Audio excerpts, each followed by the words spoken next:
Hello, this is Zakir Roy. Welcome to this amazing channel NCERT वाला, जहां पर आज मैं लेकर आया हूं मैट्रिसेस का लेक्चर नंबर 2। तो तैयार हैं?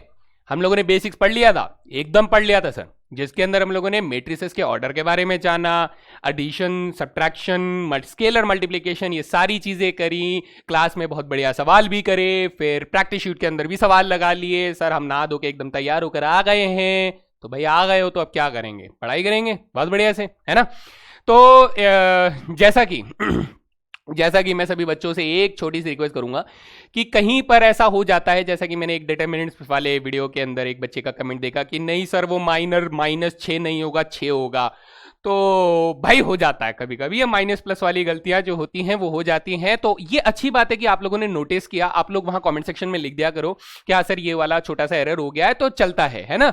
तो अगर वहां पे -6 आना था तो उसकी जगह पे, मतलब 6 आना था तो उसकी जगह पे -6 हो गया है, तो आप लोग उसे अपने जब नोट्स बना रहे होंगे तो उसको करेक्शन कर लेना है। एकदम बढ़िया, एकदम बढ़िया, है ना? बात समझ में आती है? हो जाता है, एक दो प्लस माइनस चलता है, लेकिन आपको नहीं करना है, आपको उतने डबल मेहनत करनी है। ठीक है? ठीक है, ओके जी। तो आज मैं आप लोगों के साथ डिस्कस करूंगा कुछ स्पेशल टाइप्स ऑफ मैट्रिसेस। ये वो मुआ वो चैप्टर है, वो सब टॉपिक इसे मैं बोलूंगा, जिसकी वजह से मजबूरी मजबूरी भाई, मैं बहुत मजबूर आदमी कि मेरे को इस टॉपिक की वजह से डिटरमिनेंट्स पहले पढ़ाना पड़ा।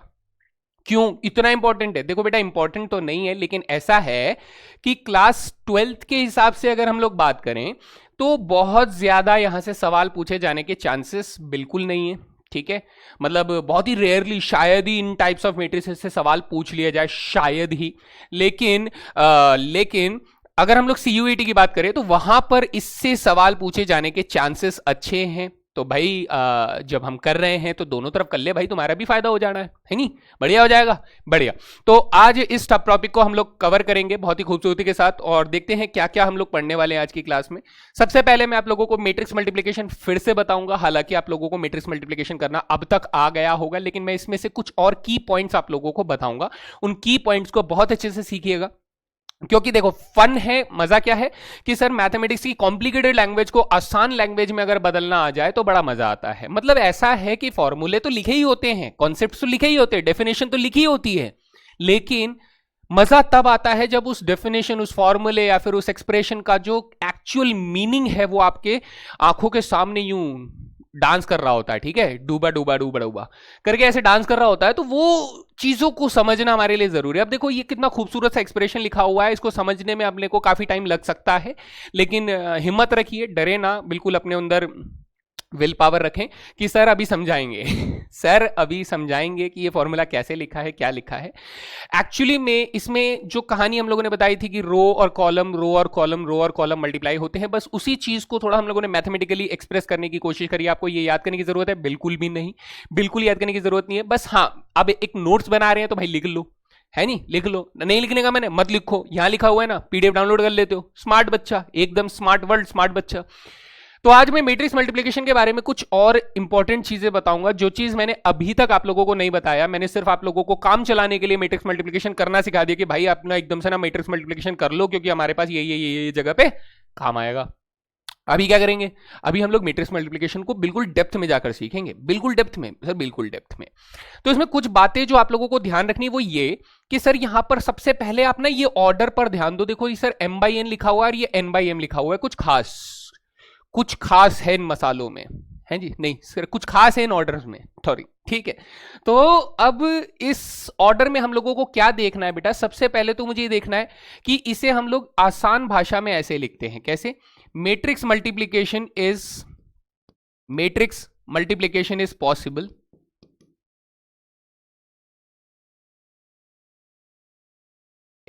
Possible only if number of columns of first matrix is equal to the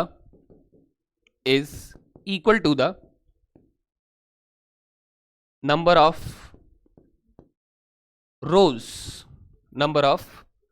rows of second matrix। ठीक है भाई? नहीं समझ में आया? यही तो समझाना है जी, यही समझाना है। तो हमें कह रहा है कि सर हमारे पास मैट्रिक्स मल्टीप्लिकेशन से तभी पॉसिबल है जब हमारे पास पहले मैट्रिक्स के नंबर ऑफ कॉलम्स जो होते हैं, दूसरे मैट्रिक्स के नंबर ऑफ रोज जो है वो अगर बराबर पाए गए, तभी हम लोग मैट्रिक्स मल्टीप्लिकेशन कर सकते हैं। ऐसा ये बोलने की कोशिश कर रहा है। अब इसमें इस बात को ध्यान दीजिए दोस्त, ये थोड़ा सा आप लोगों को कंफ्यूजिंग लग सकता है। जब हम लोग कोई भी दो मैट्रिक्स को मल्टीप्लाई करते हैं, सपोज ए मैट्रिक्स और बी मैट्रिक्स को मल्टीप्लाई करने हैं, तो यहां पर ये जो ए मैट्रिक्स है ना, इसको हम लोग क्या बोलते हैं सर? इसको बोलते हैं प्री मल्टीप्लायर।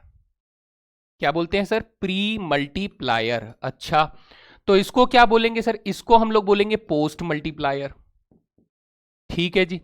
ये प्री और पोस्ट लगाना जरूरी है क्या? बिल्कुल जरूरी है दोस्त, क्योंकि यहां से हम लोगों को एक कॉन्सेप्ट निकल कर आता है प्री और पोस्ट मल्टीप्लायर के कॉन्सेप्ट से, ये कि हम लोग जब अभी थोड़ी देर में आगे बढ़ेंगे तो हमें पता लगेगा कि सर पहले मतलब ए और बी को आगे पीछे मल्टीप्लाई करने से या फिर बी और ए को आगे पीछे मल्टीप्लाई करने से जो रिजल्ट्स आएंगे there are possibly different results. In general वो क्या होंगे? डिफरेंट रिजल्ट्स होंगे।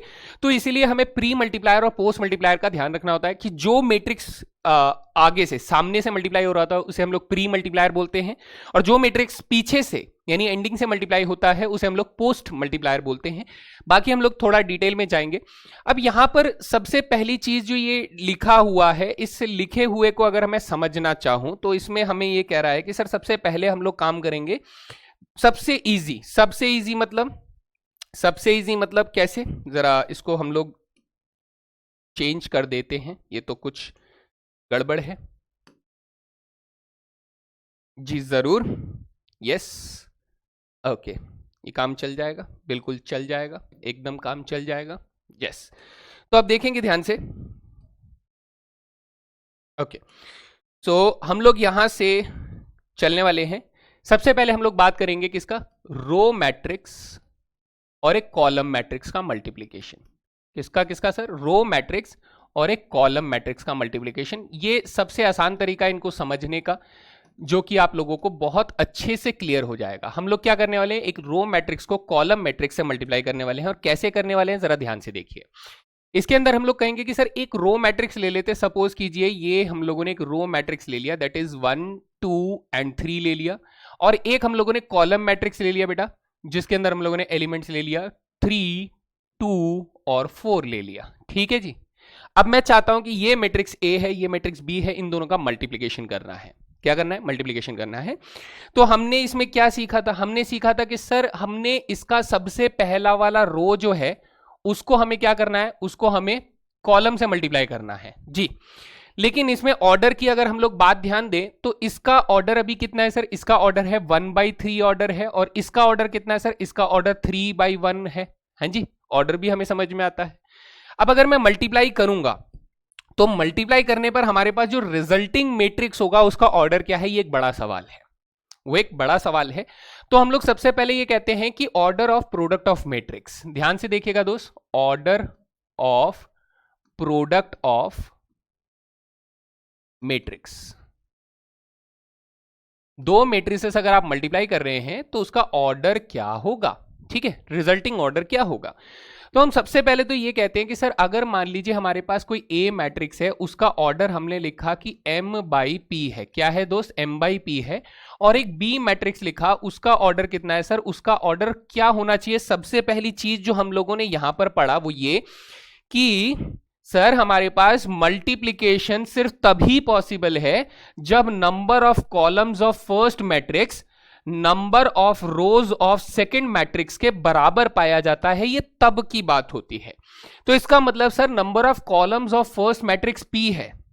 अगर number of columns of first matrix p है तो मेरे पास यहां पर p होना चाहिए number of rose of b matrix यानी सेकंड मैट्रिक्स, है ना? लॉजिकली यही होना चाहिए कि अगर ये सर p है तो कंफर्म यहां पर भी हमारे पास p ही होना चाहिए, p नंबर ऑफ रोज होने चाहिए। तो अब आपको जो रिजल्टिंग ऑर्डर निकालना है ना, वो यहां पर देखिए रिजल्टिंग ऑर्डर क्या हो जाना चाहिए?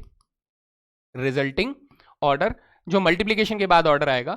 आप कहेंगे सर हमारे पास पहला जो मैट्रिक्स था उसका ऑर्डर m बाई पी था, दूसरा जो मैट्रिक्स था उसका ऑर्डर p बाई n था। तो अगर मैं इनको मल्टीप्लाई कर रहा हूं तो आपको एक छोटा सा ट्रिक लगाना है, वो ये कि यहां पर ये वाला नंबर और ये वाला नंबर सबसे पहले तो क्या होने चाहिए, सेम होने चाहिए। कैसे होने चाहिए सर, सेम होने चाहिए। और अगर ये सेम है तो आप इन दोनों नंबर्स को काट दो, इन दोनों नंबर्स को काट दो। अगर ये सेम है तो दोनों नंबर्स को काट दो। अब आपके पास रिजल्टिंग ऑर्डर क्या बचेगा, आप कहेंगे सर रिजल्टिंग ऑर्डर हमारे पास m बाई n बचेगा, क्योंकि इधर से हमारे पास m बचा, इधर से हमारे पास n बचा, है ना। तो यहां आते हैं सर, यहां अगर इस चीज को अप्लाई करेंगे तो हमारे पास क्या दिखने को मिलेगा। आप कहेंगे सर हमारे पास एक मैट्रिक्स 1/3 का है, एक मैट्रिक्स 3/1 का है। तो हम कहेंगे सर ये वाला नंबर और ये वाला नंबर सेम है तो इनको काट दे, तो अब हमारा रिजल्टिंग ऑर्डर कितना आ जाएगा, रिजल्टिंग ऑर्डर आ जाएगा 1/1। यानी अगर मैं इस मैट्रिक्स और इस मैट्रिक्स को मल्टीप्लाई करूंगा तो मेरे पास एक ऐसा मैट्रिक्स आएगा जिसका ऑर्डर क्या होगा, 1/1। देखिए कैसे आएगा, चलिए देखिए। यहां पर हमारे पास एक मैट्रिक्स है 1 2 3 के साथ, और एक मैट्रिक्स है हमारे पास 3 2 4 के साथ, 3 2 4 के साथ। तो हमने ये कहा कि सर रो 1 को, ये कौन है सर, रो 1 वाला एलिमेंट है।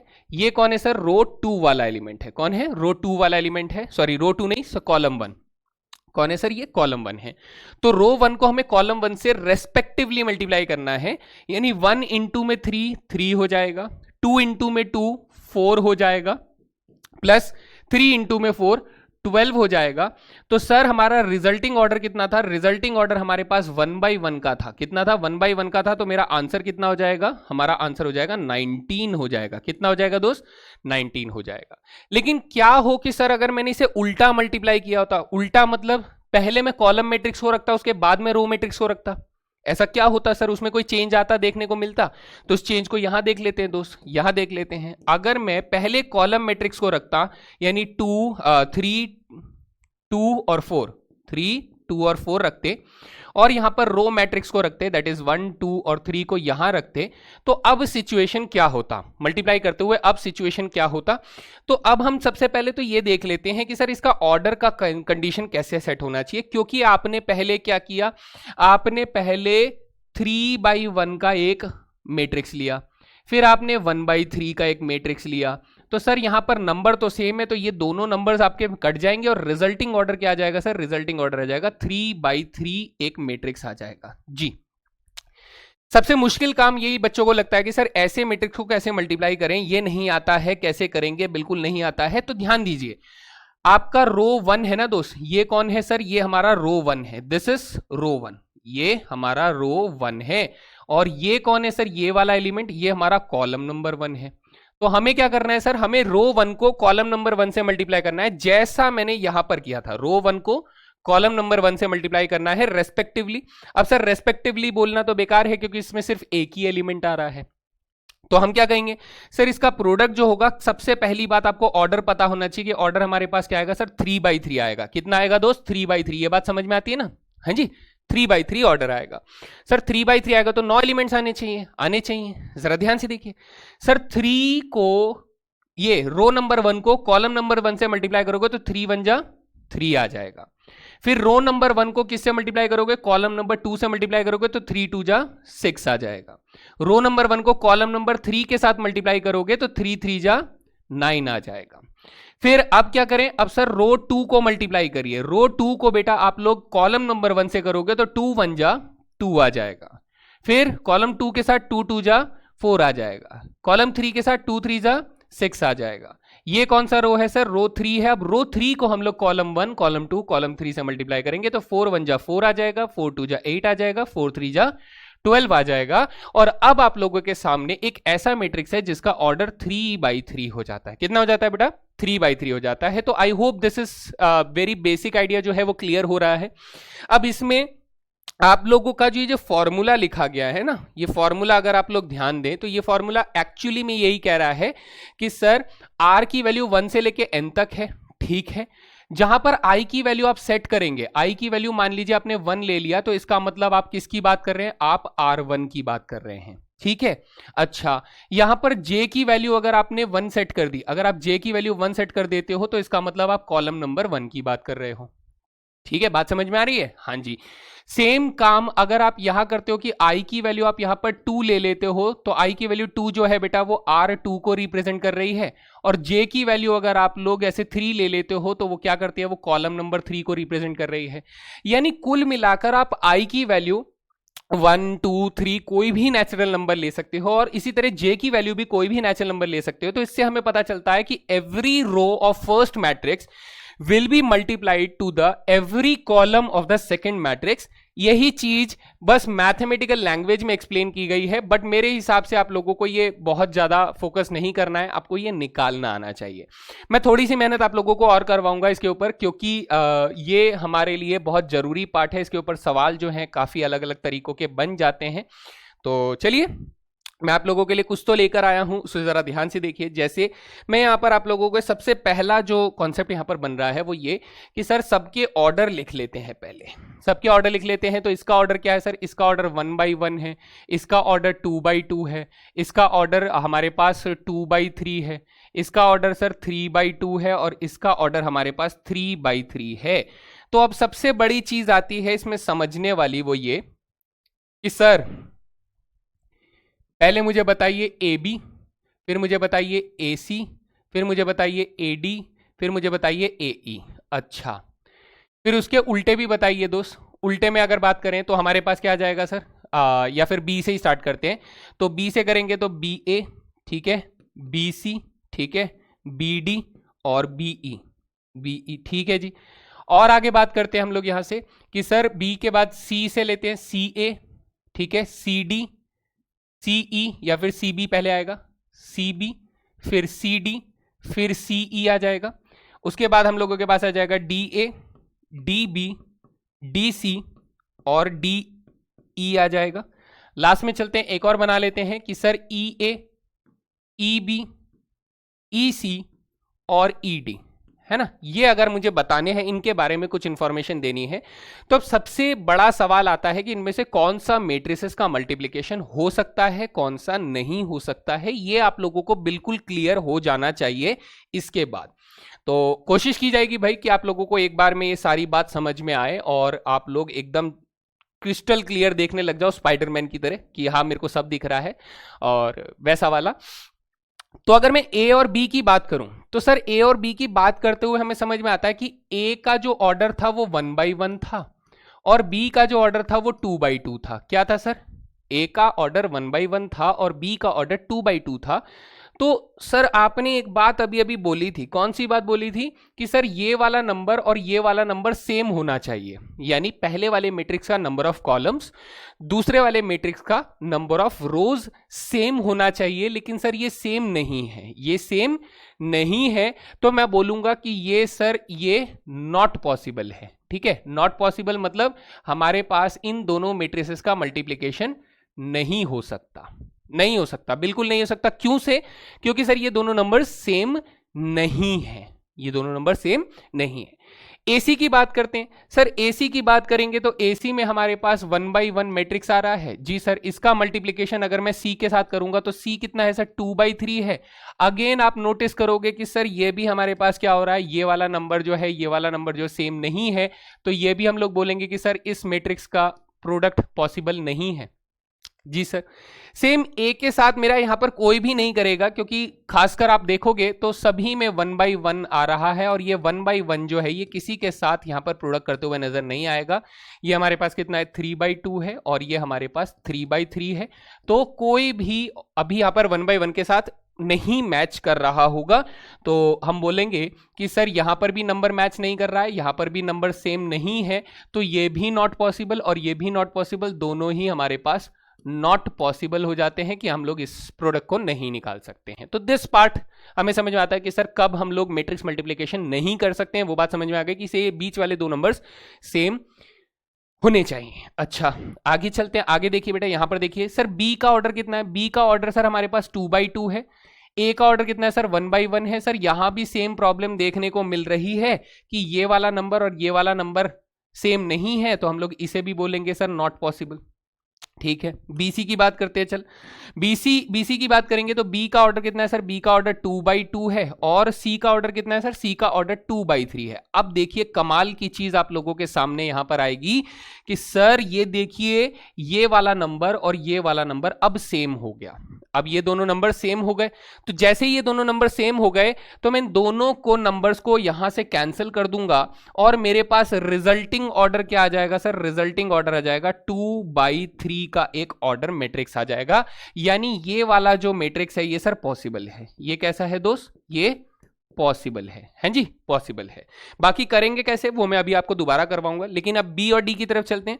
सर बी का ऑर्डर है 2/2 है, ठीक है, और डी का ऑर्डर है 3/2 है। सर कमाल की बात यह है कि ये दोनों नंबर फिर से सेम नहीं है। ये देखिए ये नंबर और ये नंबर सेम नहीं है, तो हम लोग इसे क्या बोलेंगे सर? ये नॉट पॉसिबल है जी सर। आगे चलते हैं। बी का ऑर्डर सर हमारे पास 2/2 है, सी का ऑर्डर हमारे पास 3/3 है, तो सर फिर से हमारे पास नंबर सेम नहीं है। ये वाला भी सेम नहीं, ये वाला भी सेम नहीं, यानी इसे भी मैं नॉट पॉसिबल बोलूंगा। ठीक है, तो सर कौन सा पॉसिबल होगा ये चीज तो हमें समझ में आ गई कि कौन सा पॉसिबल होगा कौन सा नहीं होगा। तो अब यहां पर मैं अगर आप लोगों से बात करूं तो मैं आपको बता देता हूं कि कौन सा पॉसिबल होगा कौन सा नहीं पॉसिबल होगा, वो जल्दी जल्दी से हम लोग लिख देते हैं। अगर मैं सी ए की बात करूं तो बेटा ये भी नॉट पॉसिबल है, दिस इज नॉट पॉसिबल, ठीक है। सी बी की बात करूं तो ये भी नॉट पॉसिबल हो जाएगा। आप लोग मुझे ये बताएंगे कि आप लोगों को कंफर्म ये बात समझ में आती कि नहीं। सी और डी की अगर मैं बात करूं, सी और डी की बात करूं तो यस सी और डी हमारे पास पॉसिबल हो जाएगा बच्चे, ठीक है, दिस इज पॉसिबल। अब आप इसका ऑर्डर आप लोग खुद निकालेंगे। सी और ई की बात करें तो सी और ई भी सर ये पॉसिबल हो जाएगा, ठीक है जी, अच्छा ओके। डी और ए की बात करें तो नॉट पॉसिबल हो जाएगा। डी और बी की बात करें, डी और बी की बात करें तो पॉसिबल हो जाएगा, ठीक है। डी और सी की बात करें तो हमारे पास नॉट पॉसिबल, ये भी पॉसिबल हो जाएगा, ठीक है। और डी और ई की बात करें तो नॉट पॉसिबल हो जाएगा। चलिए आगे देखते हैं ई के साथ क्या चल रहा है। सर ई और ए जो है नॉट पॉसिबल हो जाएगा, ई और बी जो है वो भी नॉट पॉसिबल हो जाएगा, ई और सी जो है ये भी सर नॉट पॉसिबल हो जाएगा, और ई और डी जो है ये पॉसिबल हो जाएगा, ठीक है। तो अब मेरे लिए मैं आप लोगों को एक होमवर्क दे रहा हूं, तो होमवर्क नोट डाउन कर लो मेरे भाई, ठीक है। होमवर्क क्या है सर?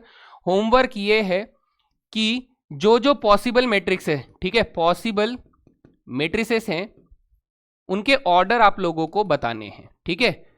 फाइंड ऑर्डर, सबके रिजल्टिंग ऑर्डर बताने हैं।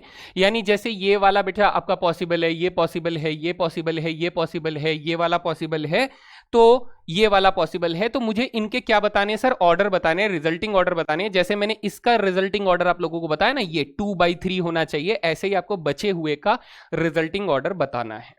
चलिए, तो सर सबसे पहले मैं इस वाले को करके बता रहा हूं, क्योंकि ये वाला जो है बी और सी का प्रोडक्ट हमें बताना है। तो बी और सी का प्रोडक्ट अगर हम लोग निकालना चाहते हैं तो बी हमारे पास है 1 2 3 0, ठीक है सर।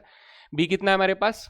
1 2 3 0, अच्छा 1 2 3 0। और हमारे पास सी कितना है? 0 1 2 1 1 -2, 0 1 2 1 1 -2, ये हमारे पास मैट्रिसेस आ गए बी और सी के। तो चलिए इसको प्रोडक्ट करने की कोशिश करते हैं और देखते हैं कैसे प्रोडक्ट हम लोग यहां पर निकाल पाएंगे इसका। ओके, तो ध्यान से देखिए दोस्त, मुझे क्या करना है? मुझे सर सबसे पहले वाले रो को सबसे पहले कॉलम से रेस्पेक्टिवली मल्टीप्लाई करना है। तो हमारे पास सबसे पहले तो ये पता होना चाहिए कि हमारे पास क्या ऑर्डर आएगा। हम लोगों ने रिजल्टिंग ऑर्डर निकाल लिया था। सर रिजल्टिंग ऑर्डर हमारे पास कितना आया था? हमारे पास रिजल्टिंग ऑर्डर 2/3 आया था। कितना आया था? 2/3 आया था। यानी इस मैट्रिक्स का ऑर्डर कितना होना चाहिए सर? 2/3 होना चाहिए रिजल्टिंग मैट्रिक्स, ठीक है। तो 1 × 0 0, 2 × 1 2, यानी 0 + 2 करेंगे तो 2 आ जाएगा, ठीक है। फिर मैं फर्स्ट रो को कॉलम सेकंड से मल्टीप्लाई करूंगा, तो 1 1 जा 1, 2 1 जा 2, ये देखिए 1 2 और इनको मल्टीप्लाई करना है रेस्पेक्टिवली। तो 1 1 जा 1, 2 1 जा 2, यानी 1 + 2 कितना आ जाएगा दोस्त? यहां पर 3 आ जाएगा। अच्छा, फिर इसको और इसको मल्टीप्लाई करिए, यानी कॉलम नंबर 3 को आपको मल्टीप्लाई करना है कॉलम 3 के साथ। तो 1 2 जा 2, 2 2 जा -4, तो -2 आ जाएगा। अब बात आती है रो 2 को हमें कॉलम 1, कॉलम 2, कॉलम 3 के साथ रेस्पेक्टिवली मल्टीप्लाई करना है। तो 3 0 0, 0 1 जा 0, यानी यहां पर 0 आ जाएगा। 3 1 जा 3, 0 1 जा 0, यानी 3 आ जाएगा। 3 2 जा 6, 0 2 जा 0 यानी यहां पर 6 आ जाएगा। So this will be the resulting matrix, जो कि दो मैट्रिसेस का प्रोडक्ट हमारे पास बनकर आ रहा है। हाँ जी, बढ़िया सर, ये बात समझ में आ गई। तो हम लोगों ने बीसी मैट्रिक्स ढूंढ लिया। अब अगर मैं बात करूं कि और कौन सा पॉसिबल हो रहा है सर, सीडी मैट्रिक्स पॉसिबल हो रहा है। तो सी और डी को करके देखें जरा। ये थे ऐसे देखना दोस्त, सी और डी को अगर मुझे करना है तो सी मैट्रिक्स हमारे पास लिखा हुआ है, तो ये रहा सी मैट्रिक्स। सी मैट्रिक्स हमारे पास 0 1 2 1 1 माइनस के 2 हो जाता है। ठीक है जी सर, ओके। और डी मैट्रिक्स हमारे पास क्या है सर, डी मैट्रिक्स है 1 2 3 -1 -2 1 1 2 3 -1 -2 1, है ना, यही है। एक बार क्रॉस चेक कर ले, बिल्कुल सही है। तो अब सर इसका रिजल्टिंग ऑर्डर क्या होगा? रिजल्टिंग ऑर्डर आप लोग निकालिए बच्चे। आप कहेंगे सर ये हमारे पास 2/3 मैट्रिक्स है, ये सर 3/2 मैट्रिक्स है, तो ये वाला नंबर और ये वाला नंबर काट देंगे तो हमारे पास रिजल्टिंग ऑर्डर क्या आएगा? क्या आएगा सर? 2/2 आएगा। ठीक है, 2/2 आएगा। ये बच्चा लोग अब समझ गए होंगे कि सर इसका जो रिजल्टिंग ऑर्डर है वो सर कितना आना चाहिए? 2/2 आना चाहिए। यानी मेरा जो रिजल्टिंग मैट्रिक्स होगा वो 2/2 मैट्रिक्स का साइज होगा। करके बताते हैं सर, करके बताते हैं। ये हमारा 2/2 मैट्रिक्स हो गया। सबसे पहले अगर मैं रो 1 की बात करूं तो रो 1 के एलिमेंट जो हैं वो कॉलम नंबर 1 के साथ मल्टीप्लाई करने हैं। ठीक है, तो क्या हो जाएगा सर? 0 1 जा 0, 3 1 जा 3 और 2 2 जा -4, तो -4 + 3 -1 आ जाएगा। जी बढ़िया। 0 2 जा 0, 1 1 जा -1, 2 1 जा 2 यानी कि यहां पर 1 आ जाएगा। 1 1 जा 1, अब कॉलम रो 2 को बेटा कॉलम 1 और कॉलम 2 से मल्टीप्लाई करना है, तो 1 1 जा 1, 3 1 जा 3 और 2 2 जा 4, तो 4 + 4 कितना हो जाएगा? 4 + 4 सर 8 हो जाएगा। अच्छा, 2 1 जा 2, -1 -2, तो 2 2 कट गया तो -1 आ जाएगा, है जी। तो ये हो गया हमारे पास कौन सा मैट्रिक्स बेटा? सी और डी मैट्रिक्स हो गया। तो इसी तरीके से आप लोगों को हर एक मैट्रिक्स को निकालना है। यहां पर जो जो मैट्रिसेस आप लोगों के पॉसिबल हो रहे हैं, जिनको आप लोग मल्टीप्लाई कर सकते हैं, वो सभी मैट्रिसेस को आपको निकालना है। अब मैं आपको एक चीज आप लोगों को करवाना चाहता हूं, जो चीज आपको एक काफी अच्छा एक्सप्लेनेशन देगा। जैसे कि अभी आपने मल्टीप्लाई किया किसको बेटा? ये सी मैट्रिक्स था और ये डी मैट्रिक्स था। तो सी डी मैट्रिक्स हमारे पास कितना है सर? सी डी मैट्रिक्स हमारे पास ये आया, है ना, ये मैट्रिक्स हमारे पास सी डी मैट्रिक्स आया। मैं कहता हूं कि सर अगर मैं डी मैट्रिक्स को पहले करता और सी मैट्रिक्स को बाद में करता तो उस सिचुएशन में क्या होता? करके देख लेते हैं भाई। डी मैट्रिक्स हमारे पास कितना है? 1 2 3 -1 -2 और 1 हो जाता है। सी मैट्रिक्स हमारे पास कितना हो जाता है सर? सी मैट्रिक्स 0 1 2, ठीक है, 1 1 -2 हो जाता है, ये हो जाता है। तो अब मेरे पास रिजल्टिंग ऑर्डर कितना होगा सर? रिजल्टिंग ऑर्डर खेलना हमें आता है कैसे कि ये अगर 3/2 ऑर्डर है और अगर ये 2/3 ऑर्डर है, तो इनके बीच में जो सेम नंबर है उनको हटा दो, तो रिजल्टिंग ऑर्डर हमारे पास 3/3 हो जाएगा। जी सर। तो ऐसे में मेरे पास जो रिजल्टिंग ऑर्डर आना चाहिए दैट इज डी और सी का। किसका? डी और सी का। वो क्या होना चाहिए सर? वो एक 3/3 मैट्रिक्स होना चाहिए। 3/3 मैट्रिक्स होना चाहिए। तो कैसे करेंगे? बिल्कुल वही, रो को कॉलम से मल्टीप्लाई करेंगे। 1 0 जा 0, 2 1 जा 2, तो यानी यहां पर कितना आ जाएगा? 2। 1 1 जा 1, 2 1 जा 2 यानी 3 आ जाएगा। 1 2 जा 2, 2 2 जा -4 यानी -2 आ जाएगा। 3 0 0 -1 यानी -1। 3 1 जा 3, -1 यानी 2 आ जाएगा। 3 2 जा 6 +2 यानी 8 आ जाएगा। -2 0 0, 1 1 जा 1, ठीक है। -2 1 -2, 1 1 जा 1 यानी कि -1 आ जाएगा। और -2 2 -4 और -4 -2 -6 आ जाएगा। So this will be the matrix. अब आपको देखने में पता लग रहा होगा बच्चा, ठीक है, आप लोग इतने समझदार हो कि सर साफ साफ आंखों के सामने लिखा हुआ है कि हमारा जो सी डी मैट्रिक्स है वो डीसी मैट्रिक्स के बराबर है क्या? नहीं है सर। तो हम लोग ये बोलते हैं कि sir matrix multiplication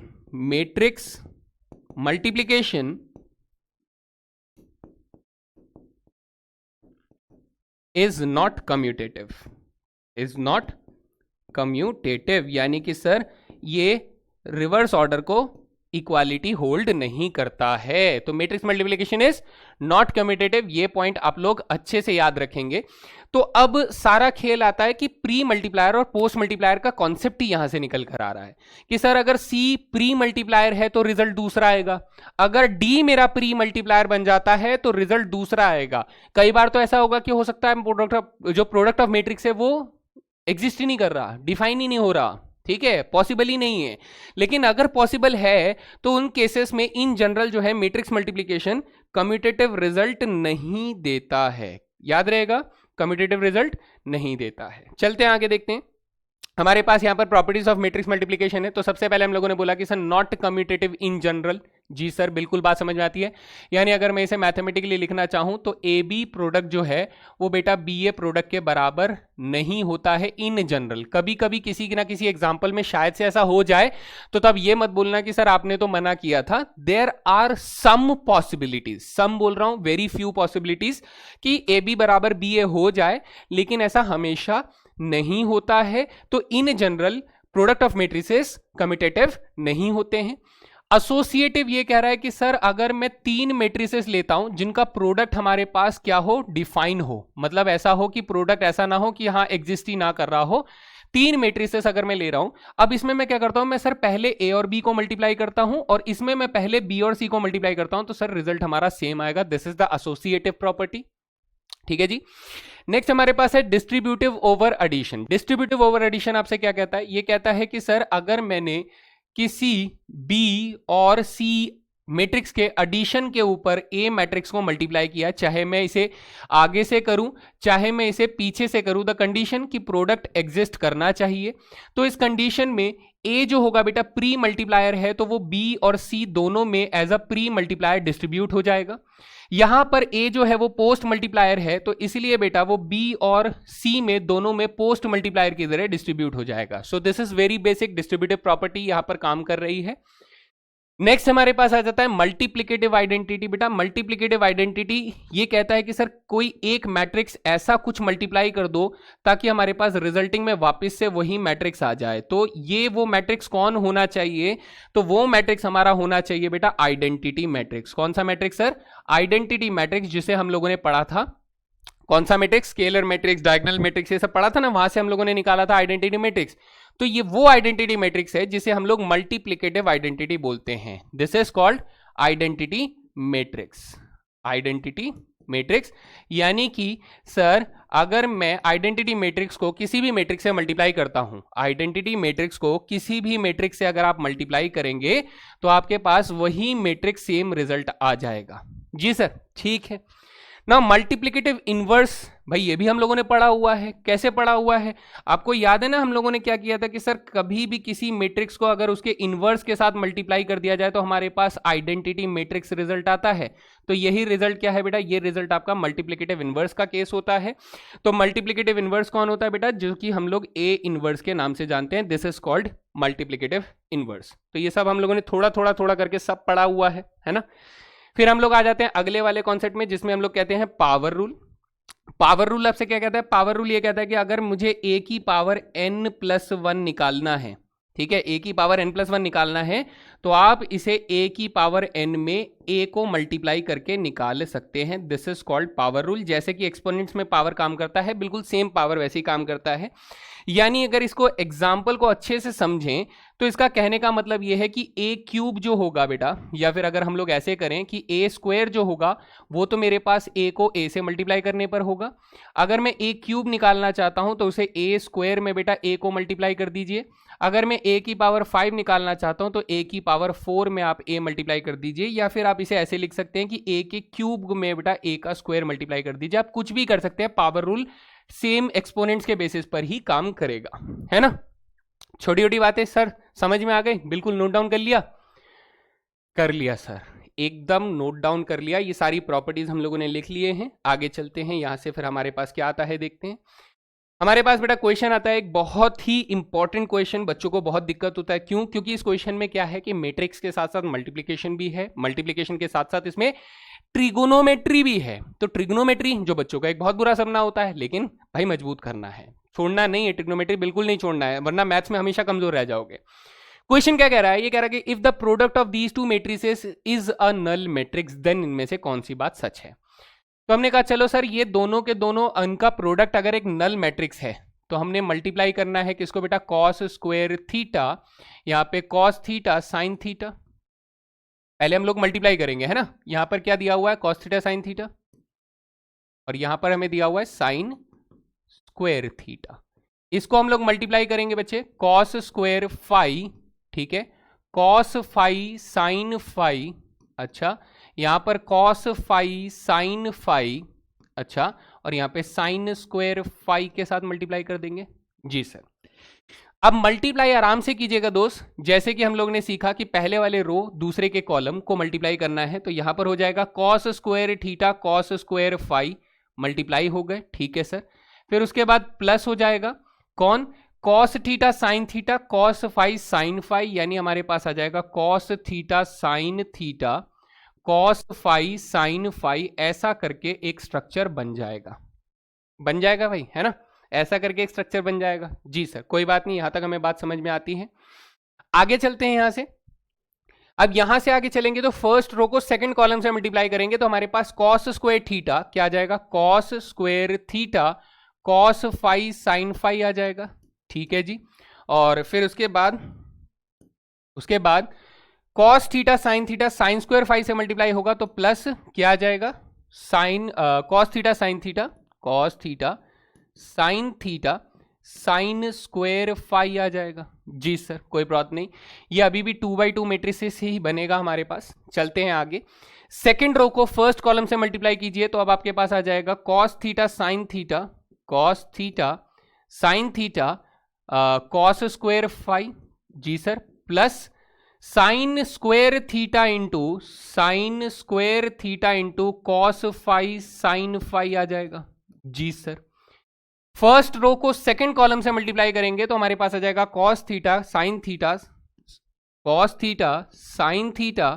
cos phi sine phi, जी सर, प्लस यहां पर sine square theta sine square phi आ जाएगा, sine square theta sine square phi आ जाएगा। चलो यहां तक अपने को कोई परेशानी नहीं है। इन्होंने बोला सर हम लोगों ने मेहनत करके पूरी मुशक्कत करके मजदूरी करके हम लोगों ने इतना बड़ा प्रोडक्ट सॉल्व किया, अब इसका क्या करें। बोला कि ये जो प्रोडक्ट है ना ये सर नल मैट्रिक्स है। ये क्या है, ये नल मैट्रिक्स है, यानी इसके इक्वल मैं क्या रख दूंगा बेटा, इसी ऑर्डर का एक नल मैट्रिक्स बना दूंगा, दैट इज 0 0 0 0 आ जाएगा, है ना। तो आप कहेंगे सर अगर ये दोनों मैट्रिसेस हमारे बराबर हैं तो इसका मतलब इसका पहला एलिमेंट भी 0 है, इसका दूसरा एलिमेंट भी 0 है, इसका तीसरा और चौथा सब 0 है। बिल्कुल सर 0 है। तो अगर मैं पहले वाले एलिमेंट को 0 कर देता हूं दोस्त, पहले वाले एलिमेंट को 0 कर दूंगा, यानी इसमें से आप लोग कुछ कॉमन ले सकते हो। आप कहोगे sir cos theta cos phi common है, cos theta cos phi common अगर ले लेते हैं तो यहां से कॉस थीटा कॉस फाई बचता है, हैं जी। और यहां से क्या बचता है sir, sine theta sine phi बचता है। अरे हाँ सर यही बचेगा, ऑब्वियसली यही बचेगा, इज इक्वल्स टू क्या हो जाएगा, 0 हो जाएगा। ठीक, अब देखिए यहां पर आपको थीटा और फाई अगर आप लोग डायरेक्टली इसे 0 रख देते हैं, ठीक है, आप कहेंगे सर या तो कॉस थीटा 0 हो जाए या तो कॉस फाई हमारे पास 0 हो जाए। तो सबसे पहली बात यह है कि हमारे पास कॉस थीटा कॉस फाई सब में से कॉमन आ जाएगा, बिल्कुल सर सब में से कॉमन आ जाएगा। तो हमारे पास कॉस थीटा कॉस फाई 0 हो या ना हो, हमारे पास ये वाला स्ट्रक्चर जो है इसे आगे सॉल्व करके देखिए। इसे अगर आगे सॉल्व करेंगे तो ये cos theta cos phi multiply by ये फॉर्मूला किसका है सर, ये फॉर्मूला है कॉस थीटा माइनस फाई का फॉर्मूला है, जो कि हमारे पास 0 हो जाता है। ठीक है जी, जो कि हमारे पास 0 हो जाता है। हमने क्या कंपेयर किया है, मैं फिर से यहां पर मार्क कर देता हूं दोस्त, हमने ये वाले एलिमेंट को किससे कंपेयर किया कि सर ये वाला एलिमेंट जो है ये इस वाले एलिमेंट के बराबर है। इसी कंपेरिजन में हम लोग आगे चल रहे हैं। तो सर यहां तक अगर बात समझ में आती है ना, जरा ध्यान से देखिएगा बेटा, यहां तक बात समझ में आती है, तब आप मुझे ये कहेंगे कि सर या तो साइन थीटा की वैल्यू 0 हो जाए, सॉरी थीटा कॉस थीटा की वैल्यू 0 हो जाए, तो उस केस में थीटा जो है वो हमारे पास क्या हो जाएगा बेटा, थीटा 90 डिग्री हो जाएगा। और कॉस फाई अगर 0 हो गया तो फाई भी हमारा 90 डिग्री हो जाएगा। तो उसमें मजा नहीं है, मजा हमारा ऑप्शन यहां पर अगर आप ध्यान से देखें तो हमारे पास ये वाली जो कंडीशन लग रही है that is cos theta minus phi. अगर मैं इसे 0 ले लेता हूं, क्या ले लेता हूं दोस्त कि कॉस थीटा माइनस फाई, इसे 0 ले लेते हैं, तो हम कहेंगे सर ये हमें देगा थीटा माइनस फाई बराबर twice of n plus 1 pi upon में 2 हो जाएगा, where n belong to any integer number हो जाएगा। सर ये कहां से आया, यही तो कैच है भाई। आप लोगों ने क्लास 11th में ट्रिग्नोमेट्रिक इक्वेशंस जब पढ़ा होगा तो ट्रिग्नोमेट्रिक इक्वेशंस का ये सॉल्यूशन था कि whenever cos theta equals to 0 then theta बराबर 2n+1 π/2 होता है ना, ये कंडीशन होता है, ठीक है, ये कंडीशन होता है। तो इसी कंडीशन को लगाने से पहले मैं आप लोगों को समझा भी देता हूं कि ये कंडीशन लग कैसे रही है। ये कंडीशन आनी भी तो चाहिए सर, है ना, समझ में भी तो आनी चाहिए।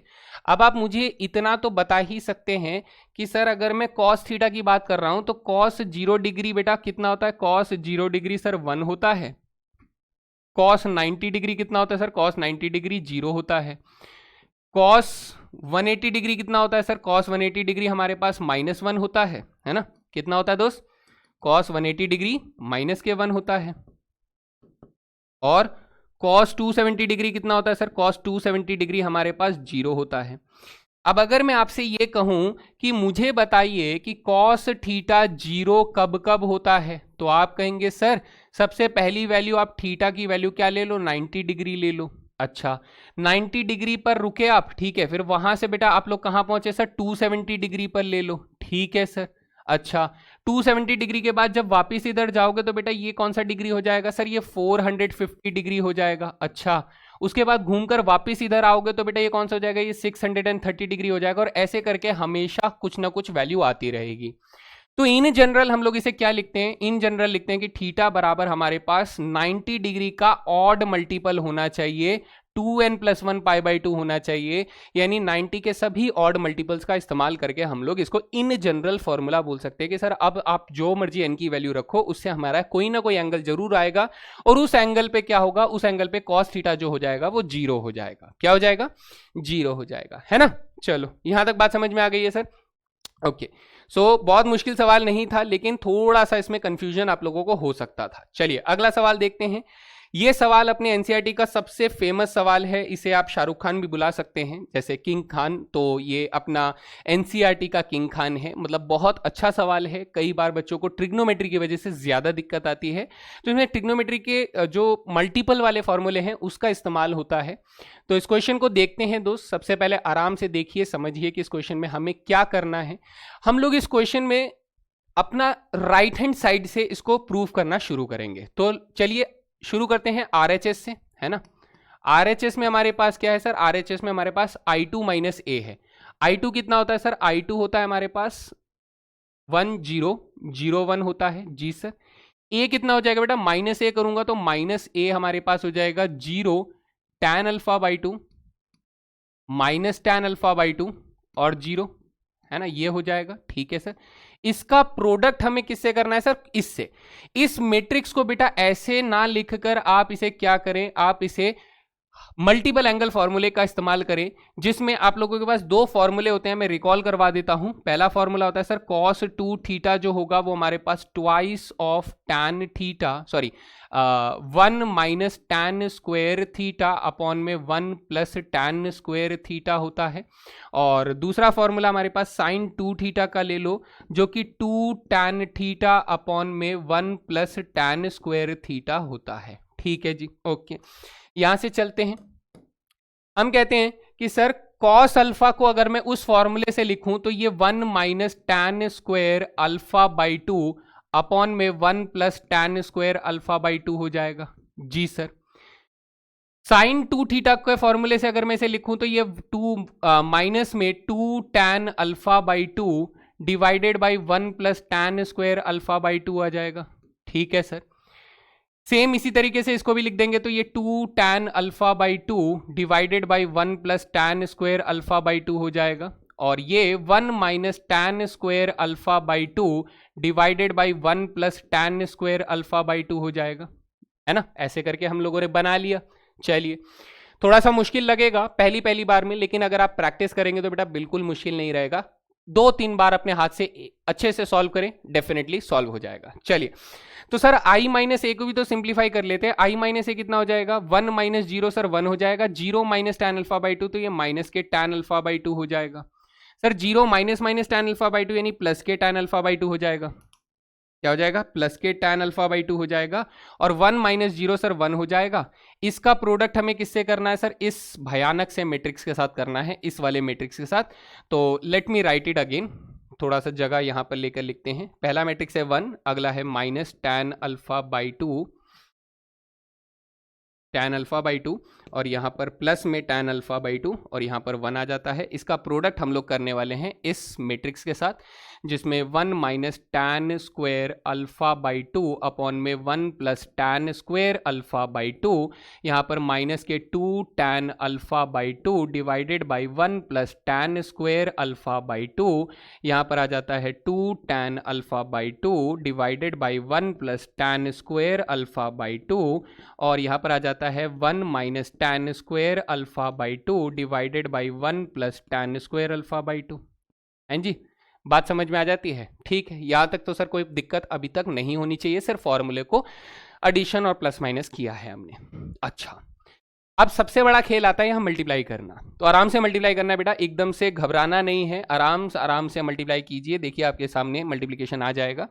तो अगर मैं इनको मल्टीप्लाई करता हूँ यहाँ से, तो सर सबसे पहला वाला जो रो है उसको हमें सबसे पहले वाले कॉलम के साथ मल्टीप्लाई करना है ना? तो करते हैं सर, करते हैं।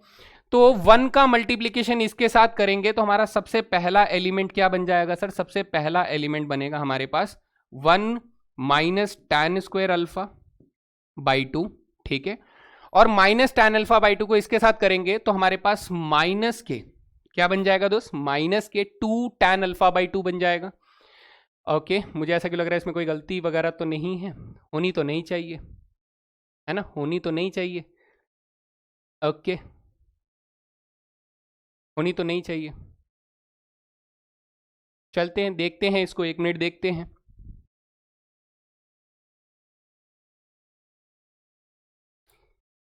जैसा कि बच्चा लोग मैं देख पा रहा हूं इसके अंदर एक छोटा सा एरर ये है कि या तो आप यहां से माइनस का साइन हटा दीजिए या तो आप यहां पर माइनस का साइन लगा दीजिए। तो इसमें क्या करना है, तो मैं इसको करेक्शन अगर करना चाहता हूं तो मैं करेक्शन ये करता हूं कि ये वाला माइनस का साइन यहां से हटा देते हैं। जी सर, ये वाला माइनस का साइन यहां से हम लोगों ने हटा दिया और इसकी जगह पे माइनस का साइन हम लोगों ने यहां पर लगा दिया। यहां पर लगा देते हैं तो अब चेंजेस कहां कहां देखने को मिलेंगे सर? सबसे पहला चेंज हमें यहां देखने को मिलेगा और ये प्लस हो जाएगा। तो जब आप इसे माइनस करेंगे तो ये प्लस हो जाएगा और ये माइनस का हो जाएगा। अब हम लोग मल्टीप्लिकेशन करेंगे इसका, ठीक है।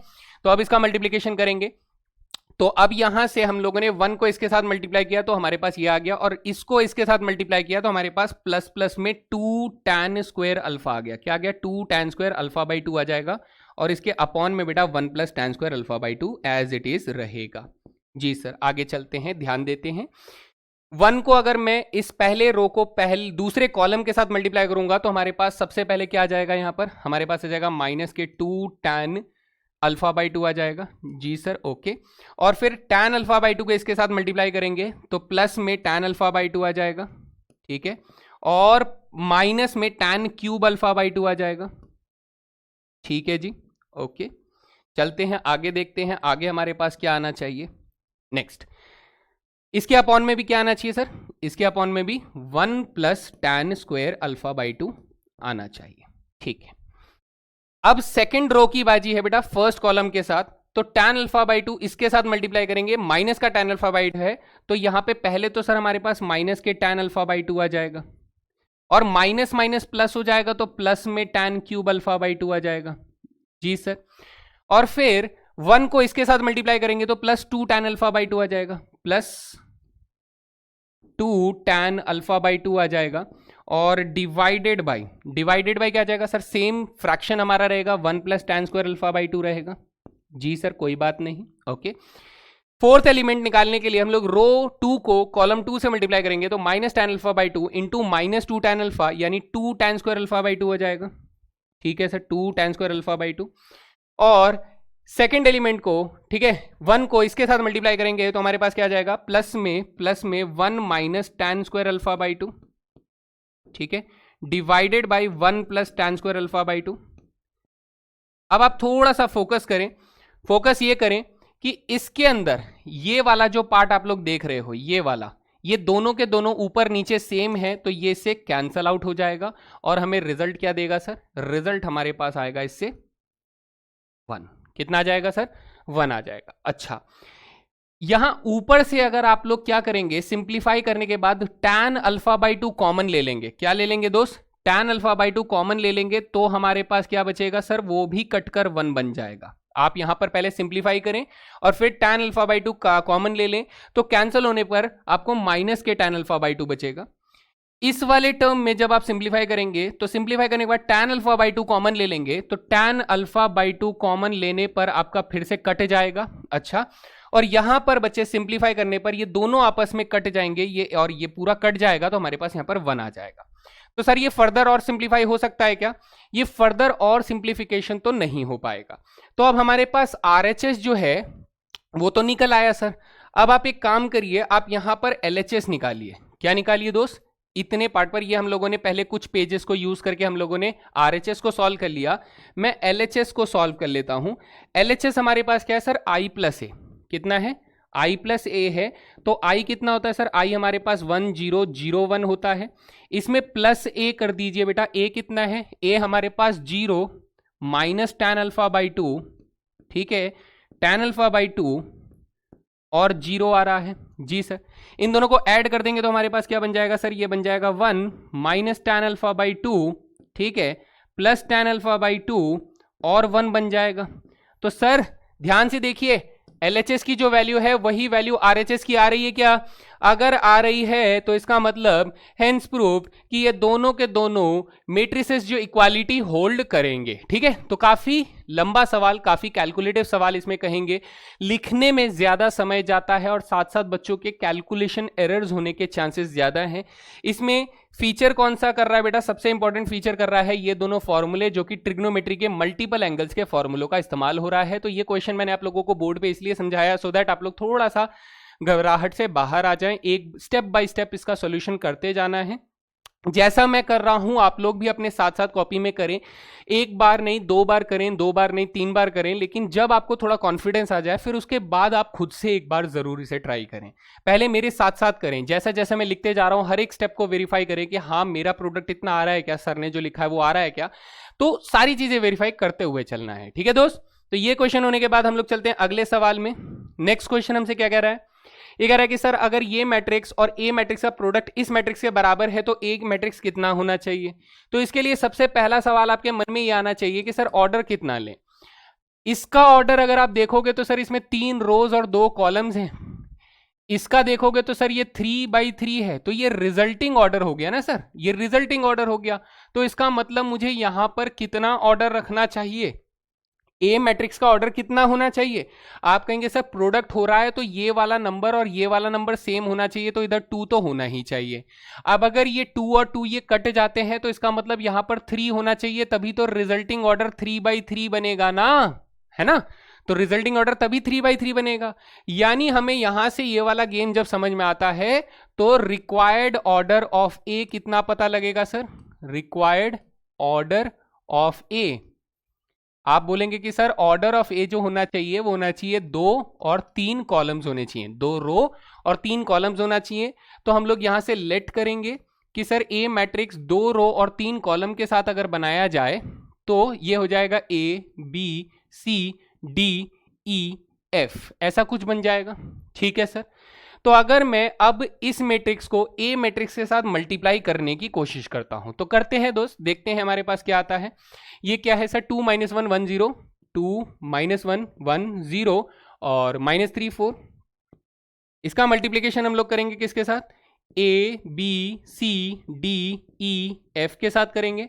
और ये बराबर किसके दिया जा रहा है सर? एक 3/3 मैट्रिक्स के बराबर दिया जा रहा है, जिसमें -1 -8 -10, अच्छा 1 -2 -5, 1 -2 -5, अच्छा 9 22 15, ये हमारे पास एलिमेंट्स दिए जा रहे हैं इक्वालिटी में। तो इधर का साइड प्रोडक्ट करते हैं। इधर प्रोडक्ट करेंगे तो हमारे पास प्रोडक्ट कितना आ जाएगा दोस्त? आराम आराम से करना है, जल्दबाजी करोगे तो गलती हो सकती है। देखिए 2 × A 2A - D, तो सबसे पहला एलिमेंट क्या हो गया? 2A - D। हाँ जी, थोड़ा सा स्पेस और ले लेंगे हम लोग।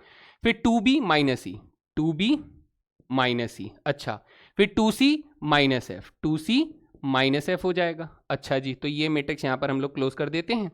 आगे मल्टीप्लाई करेंगे तो A बन जा A + 0, तो A हो जाएगा, फिर B हो जाएगा और फिर C हो जाएगा। ठीक है सर, फिर हमारे पास -3A 4D, -3A + 4D, फिर -3B + 4E, फिर -3C + 4f ये हमारा प्रोडक्ट हो जाएगा, और इक्वालिटी होल्ड करवा रहे हैं सर किसके साथ, इस 3/3 मैट्रिक्स के साथ, यानी -1 -8 -10 1 -2 -5, यहाँ 9, यहाँ 22, यहाँ पर 15। अच्छा सर, जब दो मैट्रिसेस बराबर हैं तो मेरा कहने का सेंस ये है कि क्या इनके रेस्पेक्टिव एलिमेंट्स भी बराबर होंगे? आप कहेंगे हाँ बिल्कुल बराबर होंगे, तो अपनी नज़र को चील की निगाह बनाएं और बोलें कि सर इधर a है, इधर 1 है, इधर b है, इधर -2 है, इधर c है, इधर -5 है। तो ये तो देखते ही देखते हम लोग बोल सकते हैं कि सर a की वैल्यू 1 आ जाती है, b की वैल्यू -2 आ जाती है, और c की वैल्यू जो है -5 आ जाती है। ये हो गया। अब अगर आप इन रेस्पेक्टिव एलिमेंट्स को 2a - d को इसके साथ कंपेयर करें तो 2a - d बराबर -1 हो जाएगा। तो आप कहेंगे सर 2a - d बराबर -1 हो जाएगा। सिमिलरली 2b - e जो है वो हमारे पास -8 हो जाएगा, और सिमिलरली 2c - f जो है वो हमारे पास कितना हो जाएगा, -10 हो जाएगा कंपेयर करने पर। सो abc की वैल्यूज डाल दीजिए। जैसे आप एबीसी की वैल्यू डालेंगे तो आपके पास -d जो होगा वो -1 -2 हो जाएगा, यानी -d बराबर -3, यानी d बराबर 3 हो जाएगा। जी सर, a की वैल्यू 1 की वजह से d की वैल्यू 3 आ जाती है। आगे चलते हैं, यहाँ b की वैल्यू डाल देंगे तो -e बराबर -8 प्लस के 4 हो जाएगा। सो -b बराबर -4, यानी e की वैल्यू कितनी हो जाएगी दोस्त, 4 हो जाएगी। सो b की वैल्यू -2 है तो e की वैल्यू 4 आ जाती है। आगे चलते हैं, c की वैल्यू -5 डाल देते हैं तो -f बराबर कितना हो जाएगा, -10 प्लस के 10 हो जाएगा। हाँ सर, ओके। तो -f बराबर 0 है तो इसका मतलब f बराबर कितना हो जाएगा, 0 हो जाएगा। तो c की वैल्यू -5 होने की वजह से f की वैल्यू 0 आ जाती है। तो हमें a b c d e f सब कुछ पता लग जाता है जो भी हमसे पूछा गया था। तो हमारा जो a मैट्रिक्स होना चाहिए, यानी जो हमारा आंसर होना चाहिए वो क्या होना चाहिए सर, a मैट्रिक्स एक 2/3 मैट्रिक्स था जिसमें ABC की वैल्यू कितनी आ रही है, 1 -2 और -5 आ रही है, और DEF की वैल्यू कितनी आ रही है सर, 3 4 और 0 आ रही है। This will be the correct solution of this question, है ना। तो इसके अंदर जो A मैट्रिक्स हमसे मांगा गया था वो हम लोग इस तरीके से निकाल पा रहे हैं। सभी को समझ में आ गया होगा। चलते हैं अगले सवाल की तरफ।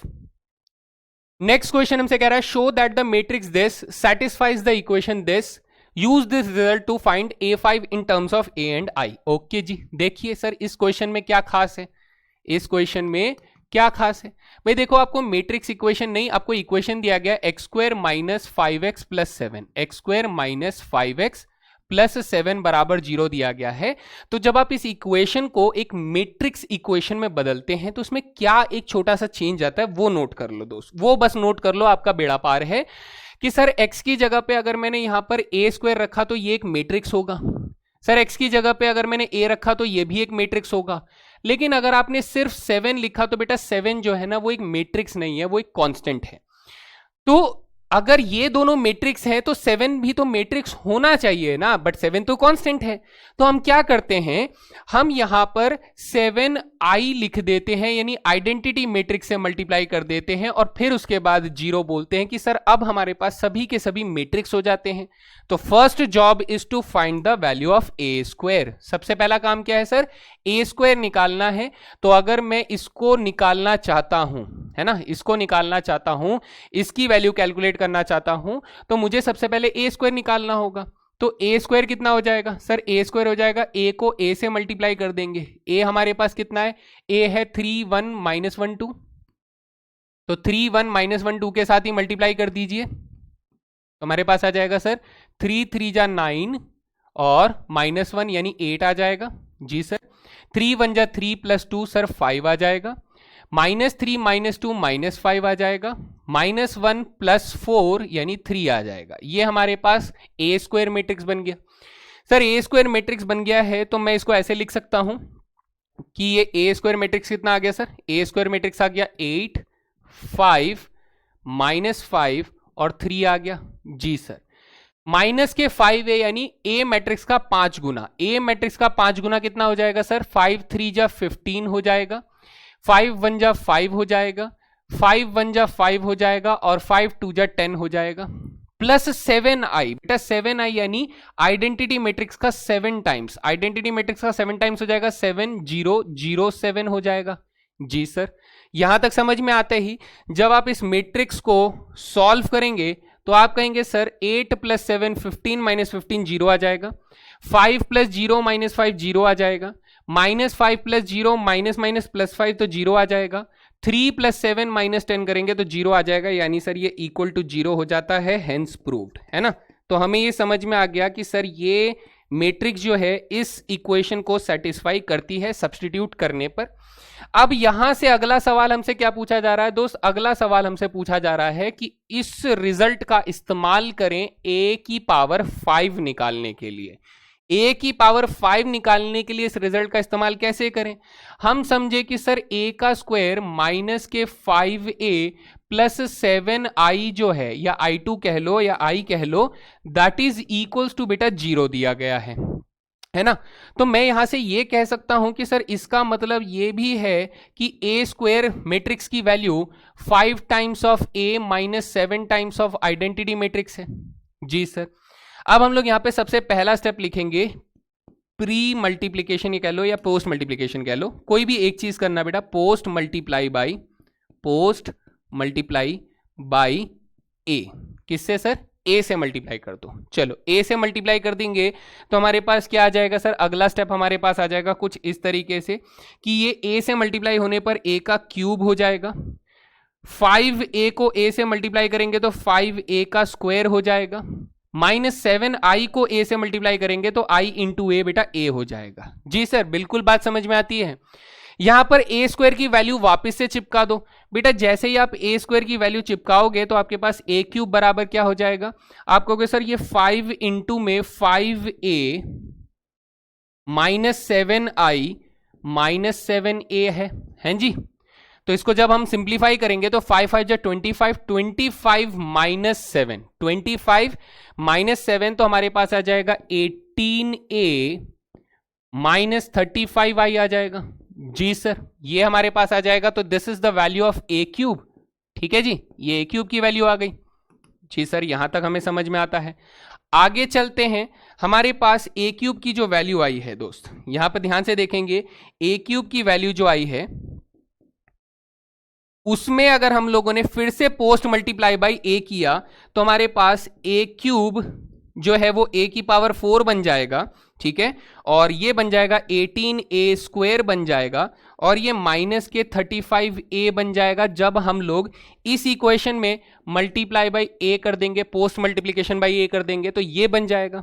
सर फिर से a स्क्वायर की वैल्यू रख दूंगा तो ये इक्वेशन क्या बन जाएगा, a की power 4 18 multiply by 5a minus 7i minus 35a हो जाएगा। सर 18 पंजे हमारे पास 90 होते हैं, 90 में से 35 गए तो सर 55a आ जाएगा। यानी a4 की वैल्यू क्या आ गई सर, a4 की वैल्यू हो गई 55a। ठीक है, 18 7 जा भाई 70 और 7 टू 56, तो हमारे पास 126 कितना आ रहा है, 126 आई आ जाएगा। तो मैं यहां तक तो सॉल्व कर दिया दोस्त। अब मैं चाहता हूं कि आप लोग यहां से आगे निकालें, यहां से आगे निकालें बेटा। a की पावर 5 कितना आएगा ये आप लोगों को बताना है, इन terms of a and i2 के टर्म्स में बताना है। तो आप लोग मुझे कमेंट सेक्शन में इसका सही जवाब लिखकर बताएंगे। मैं एक बार तब तक के लिए सभी वैल्यूज को अच्छे से चेक कर लेता हूं दोस्त, ठीक है, ताकि कोई एरर हमें आ रहा है यहां पर ना रह जाए। तो 5a स्क्वायर ये आ गया, 5 5 जा 25, 5 7 जा 35, 25 माइनस 7 18, 18 रखेंगे तो 18 5 जा 90 माइनस 35 करेंगे तो 55 आ जाएगा, और 18 7 जा 70 प्लस 56 माइनस के 126 हो जाएगा। बिल्कुल, तो यहां तक आप लोगों को a की पावर 5 जो है वो मुझे कमेंट सेक्शन में बताना है कि ये क्वेश्चन का क्या आंसर होना चाहिए। सभी बताएंगे? बिल्कुल बताएंगे। चलो आगे चलते हैं सर। यहां से आगे हमारे पास क्या आ जाता है, मैट्रिक्स मल्टीप्लिकेशन में धांसू धांसू सवाल करने के बाद हम लोग एंटर कर रहे हैं बेटा ट्रांसपोज ऑफ मैट्रिक्स में। ट्रांसपोज भी हम लोगों ने सीखा हुआ है दोस्त। ट्रांसपोज में क्या होता है कि sir interchange row and column. क्या होता है? Interchange row and columns.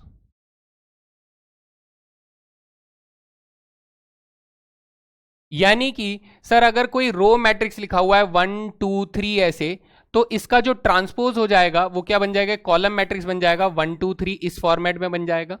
अगर कोई रेक्टेंगुलर मैट्रिक्स लिखा हुआ है 1 2 3, ठीक है, 4 5 6, तो इसका ट्रांसपोज क्या हो जाएगा सर, इसका ट्रांसपोज एक रेक्टेंगुलर मैट्रिक्स रहेगा, लेकिन अब उसका कॉलम में साइज ज्यादा होगा, तो ये 1 2 3 4 5 6 ऐसे हो जाएगा। तो इसमें ऑर्डर मेनली चेंज हो जाता है। अगर पहले ऑर्डर 1/3 था तो अब ऑर्डर 3/1 हो जाता है। पहले ऑर्डर अगर 2/3 था तो इसका ऑर्डर अब 3/2 हो जाता है, यानी रिवर्स ऑर्डर में ये चेंज हो जाता है। प्रॉपर्टीज क्या है बेटा, प्रॉपर्टीज है डबल ट्रांसपोज लॉ, कि अगर आपने किसी मैट्रिक्स का ट्रांसपोज करके फिर से ट्रांसपोज किया तो आपको वापस से वही मैट्रिक्स मिलेगा, तो this is double transpose law. Transpose बेटा एडिशन के ऊपर डायरेक्टली डिस्ट्रीब्यूट हो जाता है, यानी a प्लस माइनस बी का ट्रांसपोज जो होगा a transpose plus minus B transpose हो जाएगा। अगला सर, किसी मैट्रिक्स के ट्रांसपोज को अगर किसी कांस्टेंट से मल्टीप्लाई किया जाए तो भी सर ये डिस्ट्रीब्यूट रहेगा अंदर बाहर से। ये बच्चे इन दोनों को हम लोग किस नाम से जानते हैं, रिवर्सल लॉ के नाम से जानते हैं। क्या ये रिवर्सल लॉ आप लोगों को सुना हुआ लग रहा है? नहीं सुना हुआ लग रहा है तो मैं आप लोगों को याद दिलाता हूं, इसके कनेक्शन से याद रखिएगा। जैसे बच्चा हम लोगों ने ए और बी मैट्रिक्स के प्रोडक्ट के ऊपर इनवर्स लगाकर रिवर्सल लॉ लगाया था कि बी इनवर्स ए इनवर्स होता है, सिमिलरली बेटा एडजॉइंट मैट्रिक्स जब हम लोगों ने ए और बी के प्रोडक्ट के ऊपर लगाया था तो पहले हम लोगों ने एडजॉइंट ऑफ बी लिखा था और फिर उसके बाद एडजॉइंट ऑफ ए लिखा था। ये दोनों रिवर्सल लॉ के एक्ट अंदर ही एक्ट करते हैं। सिमिलरली ये भी हमारा ट्रांसपोज लॉ जो है ये भी रिवर्सल लॉ के अंदर ही एक्ट करेगा प्रोडक्ट ऑफ मैट्रिसेस के ऊपर। बाकी इनवर्स का ट्रांसपोज या ट्रांसपोज का इनवर्स, इसके ऊपर हम लोगों ने सिस्टम ऑफ लीनियर इक्वेशन के ऊपर एक क्वेश्चन किया था, तो वहां पे ये वाला लॉ हम लोगों ने अप्लाई किया था। आई होप आप लोगों को याद है, बिल्कुल याद है जी। चलें फिर यहां से आगे। तो सर अब इसके बाद आ जाते हैं हमारे पास भर भर के types of matrices. Types of matrices में क्या क्या है दोस्त? टाइप्स ऑफ मैट्रिसेस में देखो भाई, आप लोगों के लिए जो सबसे ज्यादा जरूरी है क्लास 12 के हिसाब से मैं मार्क कर रहा हूं, क्लास 12 के हिसाब से ये वाला जरूरी है। अच्छा, क्लास 12 के हिसाब से ये वाला बहुत जरूरी है, क्लास 12 के हिसाब से ये वाला बहुत जरूरी है। अब अगर आप क्लास 12 से बाहर जाकर CUET का एग्जाम देते हैं तो बेटा आप लोगों के लिए सारे ही जरूरी हैं, सारे जरूरी हैं, आपको सारे पढ़ने हैं। लेकिन ये सब किसके लिए है सर? क्लास 12 के लिए है। अगर क्लास 12 के हिसाब से आप लोग पढ़ रहे हो तो आपको सिर्फ इतने ही मैट्रिसेस को पढ़ना है जो कि आपके जरूरी है। सिंगुलर मैट्रिक्स हम लोग ऑलरेडी पढ़ चुके हैं कि सर डिटरमिनेंट A बराबर 0 होता है, इसमें A इनवर्स एग्जिस्ट नहीं करता है, ये हम जानते हैं। क्लास 12 के हिसाब से सिमेट्रिक मैट्रिक्स जो कहता है वो ये कहता है कि सर अगर किसी मैट्रिक्स का ट्रांसपोज वही मैट्रिक्स आ जाता है, और स्क्यू सिमेट्रिक क्या बोलता है कि किसी मैट्रिक्स का ट्रांसपोज जो है वो नेगेटिव ऑफ दैट मैट्रिक्स के बराबर आ जाता है, तो इन कंडीशंस में सिमेट्रिक मैट्रिक्स या स्क्यू सिमेट्रिक मैट्रिक्स बोलते हैं। बाकी प्रॉपर्टीज कैसी हैं? बाकी प्रॉपर्टीज, ऑर्थोगोनल मैट्रिक्स कहता है कि सर A और A का ट्रांसपोज जो है वो I के बराबर होना चाहिए, या फिर A का जो इनवर्स है वो A के ट्रांसपोज के बराबर होना चाहिए, ठीक है। Involuntary matrix, sir A square जो है वो आइडेंटिटी मैट्रिक्स होना चाहिए, या फिर A मैट्रिक्स जो है वो अपने ही इनवर्स के बराबर होना चाहिए। ये दो कंडीशंस यहां पर आप लोगों को मिल रही है और ये सारी जरूरी हैं। आइडेम्पोटेंट कहता है कि सर A स्क्वायर बराबर A होना चाहिए, जिसका मतलब है कि आप A की कोई भी पावर निकाल लीजिए वो A के बराबर ही आएगी। निलपोटेंट मैट्रिक्स कहता है कि सर A की कोई पावर ऐसी होगी जिसकी वजह से वो जीरो मैट्रिक्स बन जाएगा, और जो पावर पे ये जीरो बनेगा उसे हम लोग इंडेक्स बोलते हैं। हर्मिशन मैट्रिक्स और स्क्यू हर्मिशन मैट्रिक्स ये काम ऐसे ही करता है, लेकिन ये कॉम्प्लेक्स नंबर्स पे डिपेंडेंट होता है, इसलिए इसमें कॉन्जुगेट लगाया जाता है। तो हर्मिशन मैट्रिक्स के अंदर कॉन्जुगेट ट्रांसपोज जो है वो सेम मैट्रिक्स के बराबर आएगा, जबकि स्क्यू हर्मिशन के अंदर जो होगा कॉन्जुगेट ट्रांसपोज अपने ही मैट्रिक्स के नेगेटिव के बराबर आएगा। तो सर कुछ एग्जांपल हो जाए। चलिए सबसे पहले मैं यहां पर एग्जांपल्स के बेसिस पे चलूं तो देखिए बेटा, ऑर्थोगोनल मैट्रिक्स कैसा होता है? सर ऑर्थोगोनल मैट्रिक्स में क्या होता है, A मैट्रिक्स का जो ट्रांसपोज होगा उसको अगर A मैट्रिक्स के साथ मल्टीप्लाई किया जाए तो आइडेंटिटी मैट्रिक्स आएगा। क्या आएगा? आइडेंटिटी मैट्रिक्स आएगा। तो सबसे पहले हम लोग ऑर्थोगोनल की बात करते हैं। हमारे पास कौन सा मैट्रिक्स है बेटा? ये देखो एक एग्जांपल हम लोग लेते हैं, कॉस अल्फा साइन अल्फा, इधर ले लेते हैं माइनस साइन अल्फा, इधर कॉस अल्फा ले लेते हैं। जी सर, ये हो गया हमारा कौन सा मैट्रिक्स बेटा? A मैट्रिक्स हो गया। तो मुझे बताइए A ट्रांसपोज कितना हो जाएगा? Sir A transpose cos alpha इधर रहेगा, साइन अल्फा इधर आ जाएगा, इधर माइनस साइन अल्फा आ जाएगा, इधर कॉस अल्फा आ जाएगा। जी सर, कोई प्रॉब्लम नहीं है। अब अगर मैं A और A का ट्रांसपोज निकालता हूं, A और A का ट्रांसपोज का प्रोडक्ट निकालता हूं, तो आप प्रोडक्ट करना जानते हैं ना? हाँ जी सर, जानते हैं। बोलो यही बात बोलो। हाँ सर जानते हैं। तो इनको जब मैं मल्टीप्लाई करूंगा इसके साथ, देखिए बेटा कभी काफी खूबसूरत चीज आप लोगों के सामने होने वाली है और फिर आप कहोगे कि हाँ सर समझ में आ गया। तो मल्टीप्लाई कीजिए दोस्त। तो पहले आपके पास क्या हो जाएगा, cos square alpha plus sine square alpha, cos square alpha plus sine square alpha. Sir इसको डायरेक्टली लिख दो ना, हमारे पास कितना होता है, cos square alpha plus sine square alpha कितना होता है सर 1 होता है, तो इसका प्रोडक्ट कितना गया 1। फिर आप कहोगे minus cos alpha sine alpha plus sine alpha cos alpha जो कि 0 दे देगा, minus sine alpha cos alpha sine alpha जो 0 दे देगा, minus minus plus sine square alpha plus cos square alpha beta 1 आ जाएगा। यानी कि सर इधर से देखने पर हमें पता लगा कि ए ट्रांसपोज जो है, ए ट्रांसपोज जो है वो सर हमारे पास आइडेंटिटी मैट्रिक्स के बराबर आ रहा है। ये प्रॉपर्टी हमारी किसके लिए वेरीफाई हो जाती है दोस्त, ऑर्थोगोनल मैट्रिक्स के लिए। लेकिन इसकी दो प्रॉपर्टीज थी, पहली कौन सी थी सर, ए ट्रांसपोज जो है वो तो आइडेंटिटी मैट्रिक्स से बराबर आना चाहिए। दूसरी प्रॉपर्टी क्या थी कि ए का ट्रांसपोज जो है बेटा वो ए के इनवर्स के बराबर आता है। तो आपका होमवर्क है, आपका होमवर्क क्या है कि आप सेकंड वाली प्रॉपर्टी को वेरीफाई करेंगे, क्योंकि आपको इनवर्स निकालना तो आता है, आता है ना, इनवर्स निकालना आता है। तो आप चेक करेंगे कि सर इसका ट्रांसपोज जो है क्या इसके इनवर्स के बराबर आ रहा है, अगर आ रहा है तो ये आपकी प्रैक्टिस होगी, मेरे बोलने पर नहीं, ये आपकी प्रैक्टिस होगी। चले अगला मैट्रिक्स हमारे पास बेटा क्या है, इनवॉलंटरी मैट्रिक्स है ना। इनवॉलंटरी मैट्रिक्स क्या बोल रहा है सर, इनवॉलंटरी मैट्रिक्स बोलता है कि हमारे पास ए का स्क्वायर जो होगा वो आइडेंटिटी मैट्रिक्स आएगा। तो चेक कर लें सर, चेक कर लें, हमारे पास क्या है 2 - 3 1 2। देखो बेटा क्या एक एग्जाम्पल ले लेते हैं, हमारे पास ए मैट्रिक्स मान लेते हैं 2 - 1 2 - 3 1 2 2 - 3 1 2। तो सर अगर मुझे ए स्क्वायर निकालना है तो हम लोग 2 - 3 1 2 को 2 - 3 1 2 के साथ ही मल्टीप्लाई कर देंगे। जी सर, तो मल्टीप्लाई करते हैं, 2 2 जा 4 - 3 1 आ जाएगा, 2 3 जा -6 2 3 जा -6। यहां पर हमारे पास के हमने कुछ गलत किया, यहां पर कोई साइन मिसिंग है, मुझे ऐसा लग रहा है कि कोई साइन हमारे पास यहां पर मिसिंग है। ओके ओके, अगर हम लोग इसके साथ मल्टीप्लाई कर रहे हैं तो ये हो जाएगा हमारे पास 2 3 जा -6 और 2 3 जा -6 हो जाएगा, बिल्कुल डेफिनेटली हो जाएगा। बट ये तो गलत बन रहा है ना, गलत बन रहा है। इसके अंदर कुछ एरर्स हमारे पास आ सकते हैं क्या, एक बार देख लेते हैं। तो दोस्त इसमें एक छोटा सा एरर है, वो एरर मैं यहाँ पर करेक्शन कर देता हूँ। वो ये कि सर यहाँ पर इसमें एक में माइनस का साइन आएगा, यानी ये भी हमारा माइनस का होना चाहिए। तो यहाँ पर भी चेंज ले आते हैं कि ये सर माइनस का होना चाहिए, तो ये भी माइनस का और ये भी माइनस का होना चाहिए। अब करते हैं मल्टीप्लाई।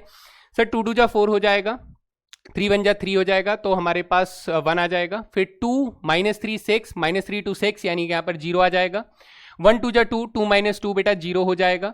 -3 -+4 बेटा 1 आ जाएगा। तो क्लियरली हमारे पास ये जो ए स्क्वायर मैट्रिक्स है किसके बराबर आ जाता है सर, ए स्क्वायर मैट्रिक्स आइडेंटिटी मैट्रिक्स के बराबर आ जाता है। यानी सर हमारे पास इसके अंदर पहली प्रॉपर्टी क्या होती है कि ए स्क्वायर बराबर आइडेंटिटी मैट्रिक्स आती है, और दूसरी प्रॉपर्टी क्या होती है कि सर ए इनवर्स जो है वो इसी मैट्रिक्स के बराबर आएगा। तो ये आप लोगों का होमवर्क हो जाता है कि ये वाली प्रॉपर्टी चेक करोगे, इस वाली प्रॉपर्टी को भी आप लोग चेक करोगे, है ना। चलो आगे बढ़ते हैं। आइडेम्पोटेंट मैट्रिक्स क्या कहता है सर, आइडेम्पोटेंट मैट्रिक्स कहता है कि कोई पावर ऐसी होगी, ठीक है। आइडेम्पोटेंट मैट्रिक्स क्या है कि सर ए मैट्रिक्स हमारे पास इस एग्जांपल में कितना दिया हुआ है, दैट इज 1 0 0 0 1 0 0 0, ये मैट्रिक्स है। अगर मैं ए का स्क्वायर निकालता हूं तो क्या करेंगे बेटा, 1 0 0 0 को 1 0 0 0 से मल्टीप्लाई करेंगे। तो करके देखिए जी, तो आप कहेंगे सर 1 1 जा 1 1 0 0 0 ही आ जाएगा। यानी ए का स्क्वायर जो है वो हमारे पास किसके बराबर आ जाता है सर, ए का स्क्वायर ए के बराबर आ जाता है। क्या आ जाता है, ए का स्क्वायर इज इक्वल्स टू ए आ जाता है। तो हम लोग यहां से कहेंगे कि यदि इसमें प्रॉपर्टी जो है वो ए का स्क्वायर जो है वो ए के बराबर आता है, तो दूसरी प्रॉपर्टी हमारे पास क्या हो जाएगी, दूसरी प्रॉपर्टी हमारे पास इसमें क्या रहेगी, ए इनवर्स के साथ तो होगा नहीं, है ना, ए इनवर्स के साथ तो होगा नहीं। तो इसमें हमारे पास कोई दूसरी प्रॉपर्टी है भी नहीं। दूसरी प्रॉपर्टी इसी का एक्सटेंशन होता है कि अब मैं इसमें कोई भी पावर निकाल लूं, ठीक है। इसमें आप खुद से सोचिए, इसमें अगर मैं कोई भी पावर निकालूं, अगर मैं ए क्यूब निकालने की कोशिश करूं तो वो ए स्क्वायर मल्टीप्लाई बाई ए हो जाएगा। सिंस ए स्क्वायर तो ए है ही, इसका मल्टीप्लीकेशन ए से करेंगे, फिर ये ए स्क्वायर हो जाएगा और फिर से वापस से ये ए बन जाएगा। आप कोई सी भी पावर निकाल लीजिए बेटा, ए की पावर 10 निकाल लीजिए, तो ए की पावर 10 जो होगा वो ए स्क्वायर की पावर 5 हो जाएगा। तो आप कहेंगे सर ये तो ए है तो ए की पावर 5 हो जाएगा। इसे आप बेटा ए की पावर 2 की पावर 2 की पावर मल्टीप्लाई ए लिख सकते हो। तो आप इसे कहोगे सर ये ए स्क्वायर मल्टीप्लाई ए हो जाएगा। Now this is A multiply A हो जाएगा, अगेन ए स्क्वायर बन जाएगा, तो वापस से ये ए बन जाएगा। यानी कोई सी भी पावर जो होगी वो आपकी ए ही होगी। तो this is the basic idea. तो इसमें कुछ और वेरीफाई करने की जरूरत नहीं है। नीलपोटेंट मैट्रिक्स आपसे क्या कहता है? सर नीलपोटेंट मैट्रिक्स को यहीं पर सॉल्व कर लेते हैं। नीलपोटेंट मैट्रिक्स कहता है,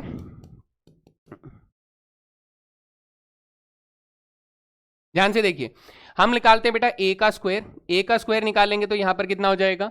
2 माइनस 2, 2 माइनस 2 हो जाएगा, और इसको प्रोडक्ट करेंगे 2 माइनस 2, 2 माइनस 2 हो जाएगा। लेट्स प्रोडक्ट देम, 2 2 जा 4, माइनस 4 यानी 0 हो जाएगा। 2 माइनस 2 माइनस 4 प्लस 4 0 हो जाएगा, अगेन 0 आ जाएगा, अगेन 0 आ जाएगा। तो आप कहेंगे कि सर यहाँ से हमें समझ में आया कि ए का स्क्वायर जो है वो 0 मैट्रिक्स के बराबर आता है। तो ये जो पावर 2 पर आ रहा है, इसका मतलब जो m बराबर 2 है ना, इंडेक्स, जो इंडेक्स हमारा कितना हो जाता है इस क्वेश्चन में? 2 हो जाता है। What is the index of this nilpotent matrix? That is 2, क्योंकि पावर 2 पर ही सर हमारे पास 0 आ जाता है, आगे बढ़ने की जरूरत नहीं है। चलते हैं अगले मैट्रिक्स के ऊपर, that is Hermitian matrix. Hermitian matrix अगर हमें ए मैट्रिक्स दिया गया है, कैसे बच्चे? ए दिया गया है सी माइनस आयोटा डी, और इधर सी प्लस आयोटा डी दिया गया है, और इधर हमारे पास ए दिया गया है। तो अगर मैं यहाँ पर सबसे पहले ए का कॉन्जुगेट अगर निकालूं, तो कॉन्जुगेट बेटा रियल नंबर्स का कॉन्जुगेट तो होता नहीं है, कॉम्प्लेक्स नंबर्स का कॉन्जुगेट होता है। तो ये सी प्लस आयोटा डी बन जाएगा और ये सी माइनस आयोटा डी बन जाएगा। जी सर। अब अगर मैं ए कॉन्जुगेट का ट्रांसपोज निकालूं, तो आप कहेंगे सर ये ए और ए तो अपनी जगह पे रहेंगे, ये दोनों अपनी जगह बदल देंगे, तो ये सी माइनस आयोटा डी हो जाएगा और ये सी प्लस आयोटा डी हो जाएगा। तो आप कहेंगे कि सर ये वापस से ए मैट्रिक्स के बराबर बन गया। तो ऐसे मैट्रिक्स को हम लोग क्या बोलते हैं सर? हर्मिशियन मैट्रिक्स बोलते हैं। क्या बोलते हैं? जिसमें ए के कॉन्जुगेट का ट्रांसपोज जो है वो वापस ए के बराबर बन जाए, दैट इज हर्मिशियन मैट्रिक्स। आगे चलते हैं यहां से। स्क्यू हर्मिशियन मैट्रिक्स क्या होता है सर? जैसे मान लीजिए ए मैट्रिक्स हम लोगों ने ले लिया, iota B C minus iota B ले लिया। जी सर। यहां से ए का कॉन्जुगेट अगर निकालेंगे तो कॉन्जुगेट बेटा ये माइनस आयोटा बी बन जाएगा, ये सी बन जाएगा, ये सी ही रहेगा, और ये प्लस के आयोटा बी बन जाएगा। इसका बच्चा जैसे हम लोग ट्रांसपोज करेंगे, ए कॉन्जुगेट ट्रांसपोज करेंगे, तो ट्रांसपोज होने पर क्या होगा? माइनस आयोटा बी इधर ही रहेगा, आयोटा बी इधर रहेगा, सी और सी अपनी जगह को बदल लेंगे। तो सर ये बदल गया? जी सर, बिल्कुल बदल गया। नहीं, यहां पर हमारे पास क्या होना चाहिए था? यहां पर हमारे पास 0 होना चाहिए था। क्या होना चाहिए था दोस्त? यहां पर 0 होना चाहिए था। तो ये सी गलत है, यहां पर हमारे पास 0 होना चाहिए। This is also 0, this is also 0। तो let me change these values कि यहां पर 0 होगा, यहां पर 0 होगा, यहां भी 0 होगा, और यहां भी 0 होगा, यहां भी 0 होगा, और यहां भी 0 होगा। ठीक है जी, बिल्कुल बात समझ में आती है? जी सर। या फिर 0 हो सकता है, या फिर नेगेटिव साइंस के साथ हो सकता है। मैं इसको और सही से अगर लिखूं तो इसमें चेंजेस क्या देखने को मिलेंगे? चेंजेस ये देखने को मिलेंगे कि सर इनमें से एक ऑपोजिट साइन का होना चाहिए। तो आप इसे या फिर इसे ऑपोजिट साइन रख दो। तो हम लोग इन्हें ऑपोजिट साइंस कर देते हैं कि ये ऑपोजिट हो जाएगा, ये भी ऑपोजिट हो जाएगा, और ट्रांसपोज कर देंगे तो यहाँ माइनस का साइन आ जाएगा। जी सर, यहाँ माइनस का साइन आ जाएगा।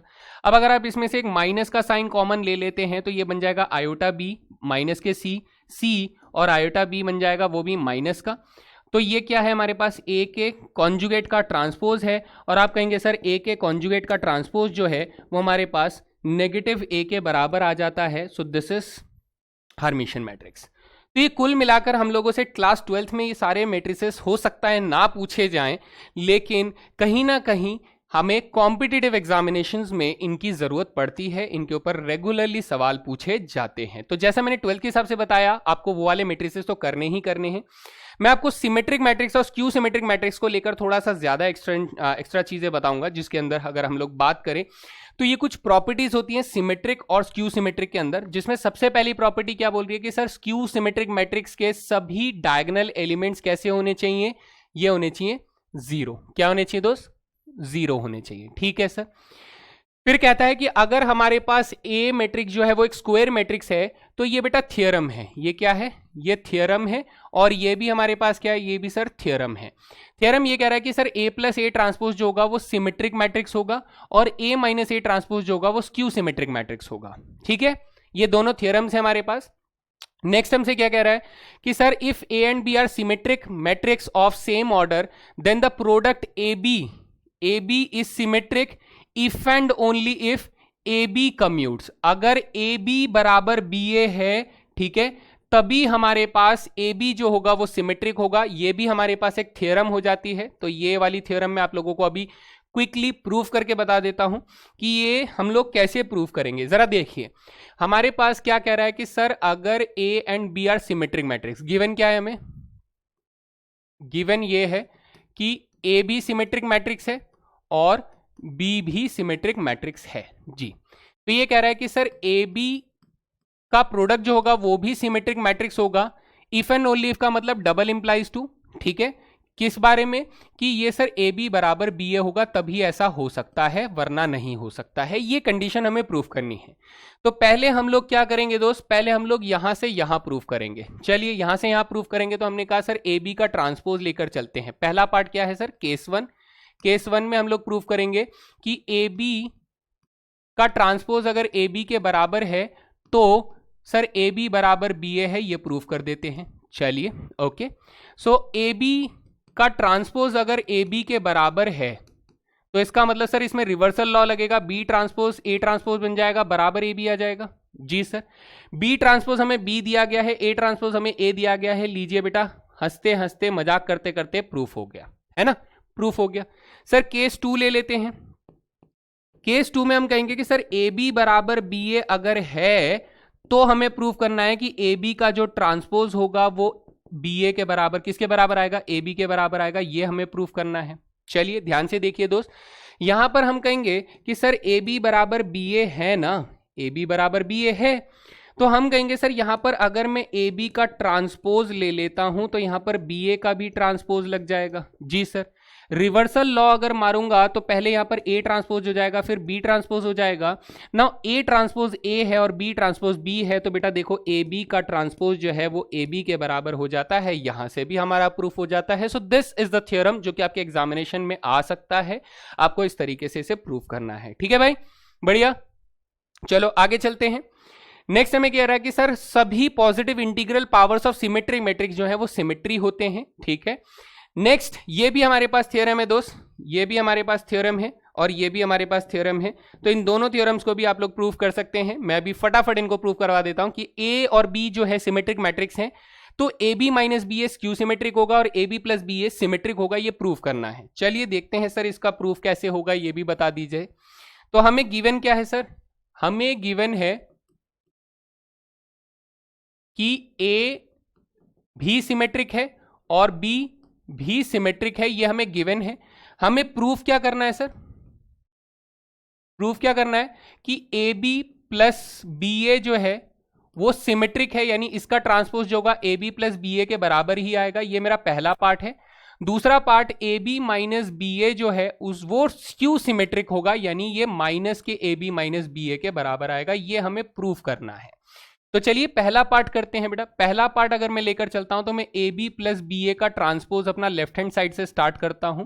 तो रिवर्सल पहले एडिशन के ऊपर जो होता है बेटा वो डायरेक्टली ट्रांसपोज डिस्ट्रीब्यूट हो जाएगा, तो A B transpose plus B A transpose आ जाएगा। ठीक है सर, रिवर्सल लॉ लगाएंगे तो ये B transpose A transpose plus A transpose B transpose बन जाएगा। ठीक है सर, बी ट्रांसपोज बी के बराबर है, ए ट्रांसपोज ए के बराबर है, तो ये B A plus A B बन जाएगा।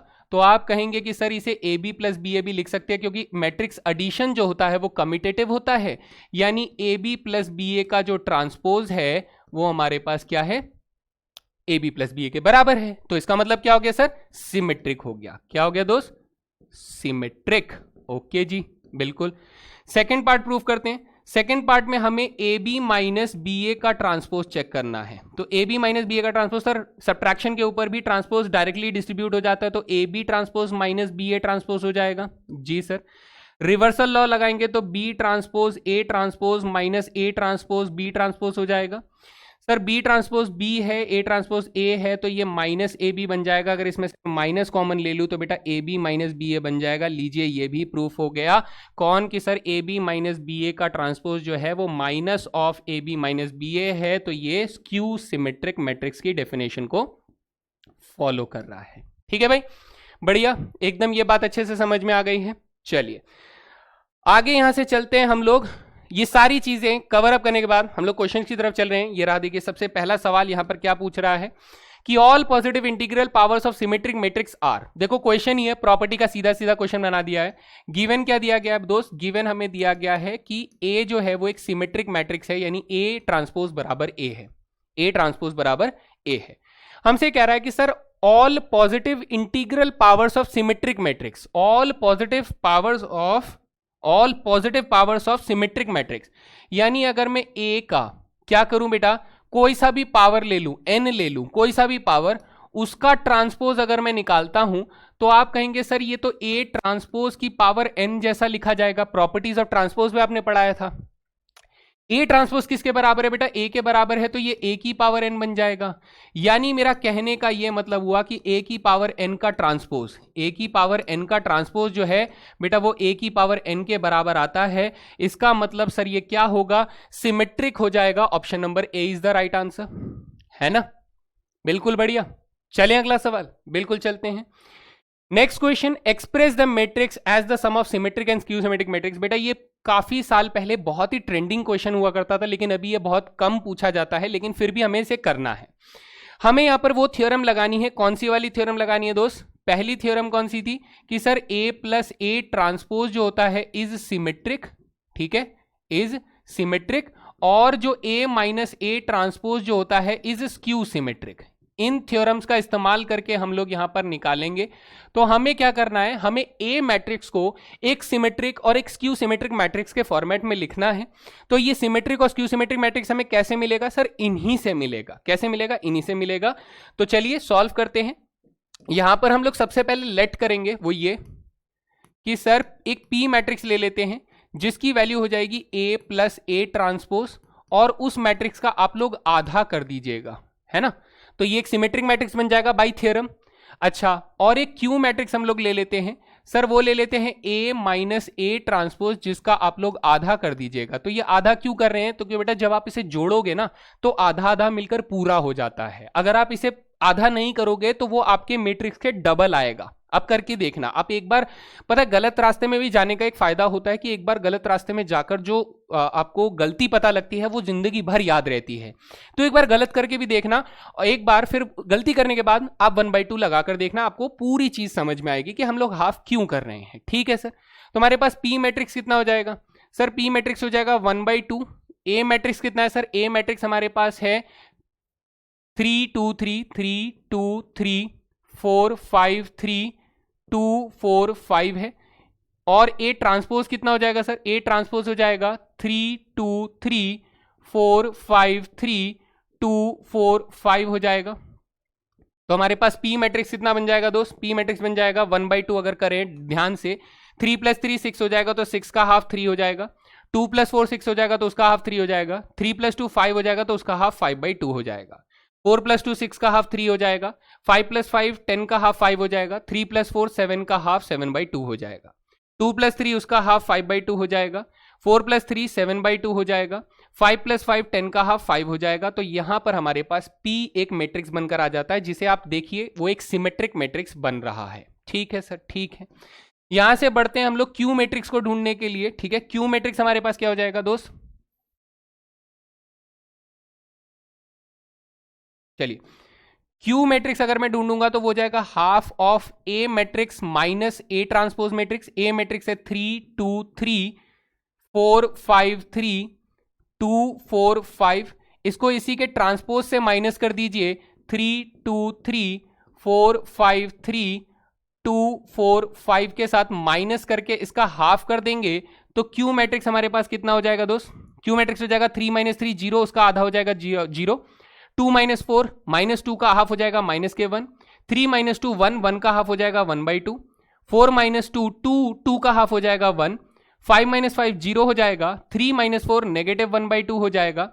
2 माइनस 3 माइनस के 1/2 हो जाएगा, 4 माइनस 3 1/2 हो जाएगा और 5 माइनस 5 0 हो जाएगा। तो आप क्लियरली देख सकते हैं कि सर हमारे पास स्क्यू सिमेट्रिक मैट्रिक्स के डायगोनल एलिमेंट जो हैं वो 0 हैं। क्या है? Diagonal elements of skew symmetric matrix 0 होते हैं। तो ये हमारे पास एक स्क्यू सिमेट्रिक मैट्रिक्स आ गया, एक हमारे पास क्या आ गया दोस्त?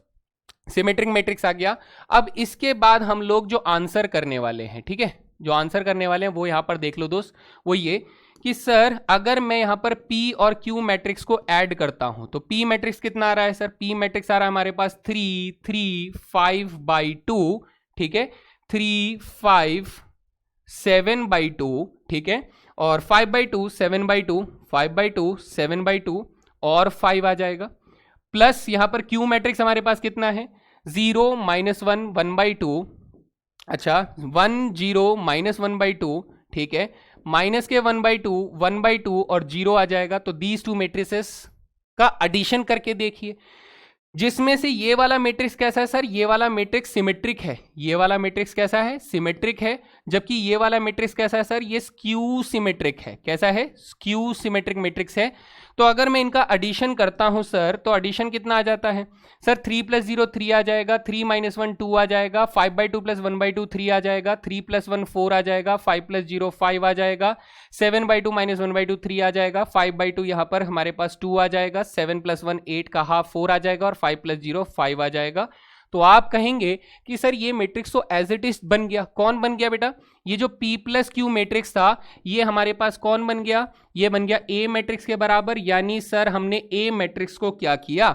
हमने A मैट्रिक्स को सम ऑफ एक सिमेट्रिक मैट्रिक्स और एक स्क्यू सिमेट्रिक मैट्रिक्स के एडिशन में लिखकर दिखा दिया।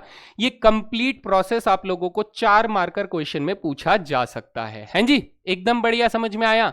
मैं फिर से यहां पर बोलूंगा कि बेटा ये जो थ्योरम है इसने मुझे क्या दिया बेटा? ये एक सिमेट्रिक मैट्रिक्स बनाकर दे रहा है हाफ करने पर, और ये जो थ्योरम आप देख रहे हो ये आपको स्क्यू सिमेट्रिक मैट्रिक्स बनाकर दे रहा है हम लोगों ने, ठीक है, स्क्यू सिमेट्रिक मैट्रिक्स बनाकर हमें दे रहा है।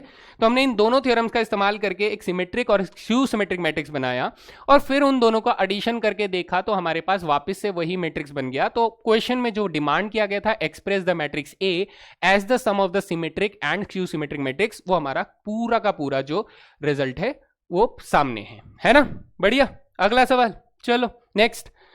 क्या कह रहा है कि सर यहां पर if the matrix A is इतना is a symmetric matrix then X Y Z और टी की वैल्यू बताइए। देखो बेटा यहां पर थोड़ा सा यहां पर ऐसा लग रहा है कि पूरा लिखा हुआ नहीं है क्वेश्चन, ये नीले वाला पार्ट यहां पर आएगा। तो क्वेश्चन मैं यहां पे लिख देता हूं, यहां से मिटाकर लिख देते हैं कि क्वेश्चन क्या है sir? Find X Y Z and कौन सा वेरिएबल है हमारे पास? टी वेरिएबल है। चलिए, तो सर हमारे पास जो मैट्रिक्स है वो एक सिमेट्रिक मैट्रिक्स है, इसका मतलब ए का जो ट्रांसपोज होगा वो ए के बराबर हो जाएगा। ए ट्रांसपोज कितना होगा सर? ए ट्रांसपोज जाएगा 5 2 x y z -3 4 t -7, ये हो जाएगा। सर ए मैट्रिक्स हमें कितना दिया गया है? 5 2 x y z -3 4, है ना, ये z है बच्चे, ये z है, और t -7 हो जाएगा। तो कंपेयर करो, क्वेश्चन खत्म। सर सीधा सीधा देखने पर हमें पता लग रहा है कि इधर x लिखा है तो इधर 4 लिखा है, इधर x लिखा है तो इधर 4 लिखा है। सर कंफर्म हो गया कि x बराबर 4 है ना? सर इधर 2 लिखा है, इधर y लिखा है, इधर 2 लिखा है, इधर y लिखा है, तो y बराबर कितना हो गया दोस्त? 2 हो गया। ठीक है सर, इधर z लिखा है, इधर देखो z लिखा है, इधर भी z लिखा है। सर ये z तो पता नहीं लग सकता, है ना? z हम लोग अब पता नहीं कर सकते क्योंकि सर z का कंपैरिजन हमें और किसी से तो मिल ही नहीं रहा। हम लोग z की वैल्यू और किसी से कंपेयर कर ही नहीं पा रहे हैं। तो अब बचता क्या है सर? t बचता है। t के लिए बात करें तो सर t इधर -3 है, इधर -3 भी t है, यानी सर t की वैल्यू क्या हो जाती है? -3 हो जाती है। ठीक है, तो z can not be determined, can not be determined. हम लोग यहां पर नहीं पता कर सकते हैं कि सर z जो है वो z से ही कंपेयर हो रहा है, तो हम लोग z की वैल्यू को बता नहीं सकते हैं। तो z की वैल्यू कुछ भी हो सकती है, एनी रियल वैल्यू यहां पर हो सकता है। तो अगर मैं स्पेसिफिकली इसका सही वाला जवाब लिखूं तो हम लोग ये कहेंगे कि any real number, any real number आपका यहां पर काम करेगा। कोई भी वैल्यू अगर आप रख देंगे तो ये मैट्रिक्स हमेशा सिमेट्रिक मैट्रिक्स ही रहेगा। हाँ जी, बढ़िया, चलते अगले सवाल की तरफ।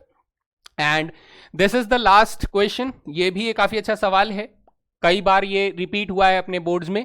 तो कह रहा है कि सर बी जो है एक सिमेट्रिक मैट्रिक्स है। गिवन क्या है हमें? सर गिवन हमें बोल रहा है कि बी जो है सिमेट्रिक मैट्रिक्स है, इसका मतलब बी का जो ट्रांसपोज होगा वो बी के बराबर होगा। ठीक है sir. Check whether the matrix A B A transpose is symmetric और स्क्यू सिमेट्रिक्स। अच्छा, चेक क्या करना है बेटा? चेक ये करना है कि हमारे पास ए बी ए ट्रांसपोज कैसा है, इज सिमेट्रिक और स्क्यू सिमेट्रिक, इज सिमेट्रिक और स्क्यू सिमेट्रिक, ये हमें चेक करना है। जी सर, कैसे चेक करें भाई? ट्रांसपोज लगा के चेक करेंगे, और कोई तरीका थोड़ी ना हमारे पास। तो चलिए चेक करते हैं कि ए बी ए ट्रांसपोज का ट्रांसपोज लगाएंगे तो हमें रिवर्सल लॉ के हिसाब से सबसे आखिरी से आगे की तरफ जाना होगा। तो सर सबसे पहले हो जाएगा ए ट्रांसपोज का ट्रांसपोज हो जाएगा, फिर बी का ट्रांसपोज हो जाएगा, और फिर ए का ट्रांसपोज हो जाएगा। सर डबल ट्रांसपोज लॉ के हिसाब से ये ए हो जाएगा, और ये बी का ट्रांसपोज तो सर बी के बराबर है ना, है ना? बी का ट्रांसपोज तो बी के बराबर है, और ए का ट्रांसपोज ए रहेगा। तो क्लियरली हमें पता लगा कि sir A B A transpose का जो ट्रांसपोज है वो सेम मैट्रिक्स के बराबर आता है। इसका मतलब A B A transpose is symmetric matrix हो जाता है। कौन हो जाता है दोस्त? सिमेट्रिक मैट्रिक्स हो जाता है। यहां पर हम लोगों ने डबल ट्रांसपोज लॉ को लगाया। अगर किसी बच्चे को नहीं समझ में आया तो ए ट्रांसपोज का ट्रांसपोज जो है वो बेटा ए के बराबर होता है। यहां पर हम लोगों ने रिवर्सल लॉ को लगाया कि ए बी सी का जो ट्रांसपोज होता है रिवर्सल लॉ में सी ट्रांसपोज बी ट्रांसपोज और ए ट्रांसपोज के फॉर्म में लिखा जाता है। तो ये कुल मिला के ये सारी चीजें थी जिसके अंदर हमें ट्रांसपोज का इस्तेमाल करते हुए सिमेट्रिक और स्क्यू सिमेट्रिक मैट्रिक्स के ऊपर ध्यान देना होता है और उससे रिलेटेड प्रॉब्लम सॉल्व करने होते हैं। और भी प्रॉब्लम्स हैं, वो प्रॉब्लम्स मैंने आप लोगों को प्रैक्टिस शीट के अंदर दिया है। आज की क्लास ऐसा हो सकता है कि आप लोगों को मुश्किल लगे, क्योंकि मैंने कुछ ऐसे सवाल चुने जो कि बहुत ही ज्यादा कैलकुलेटिव, बहुत ही ज्यादा लेंदी और थोड़े से मुश्किल सवाल थे भी। तो भाई होप नहीं खोनी है कि ये नहीं कि घबरा जाओ कि सर आज ने इतने मुश्किल सवाल करवा दिए, फिर प्रैक्टिस शीट के अंदर भी मुश्किल क्वेश्चन डाल दिए। तो कभी ना कभी तो मुश्किल सवाल आएगा ना, तो करना है बेटा। मैं बार बार बोलूंगा कि क्लास जब आप लेते हो, इन क्लासेस को लेते हुए आप लोग बहुत ही अच्छे से नोट्स बनाते हुए लिखिए, क्योंकि जब आप नोट्स बहुत अच्छे से बनाते हैं तो आपकी प्रैक्टिस होती है। फर्स्ट राउंड प्रैक्टिस होती है जिसमें आप नोट्स बनाते हैं। दूसरी राउंड प्रैक्टिस क्या होती है कि आप उस क्वेश्चन को मेरे साथ साथ, उस सॉल्यूशन को देखकर आप साथ साथ सॉल्व कर रहे होते हैं। तीसरे लेवल की प्रैक्टिस तब होती है जब आप उन सॉल्यूशंस को एक बार सॉल्व करने के बाद यू आर कंफर्म्ड कि मुझे अब इसे खुद सॉल्व करके देखना है। तो जब तक तीसरे लेवल की प्रैक्टिस नहीं करोगे तब तक ये सवाल आपको मुश्किल लगेंगे, और एक बार तीसरे लेवल की प्रैक्टिस को आपने टच कर दिया तो आप कहोगे सर ये सवाल भी आता है, जाने दो, ये तो हलवा सवाल है, हमने 10 बार कर लिया, हमने 20 बार कर लिया, अब नहीं करने का मन नहीं है अब ये सवाल। तो वो वाली स्टेज अचीव करनी है, ये ऐसे नहीं होता है, ठीक है? ये मेहनत करने से आएगा।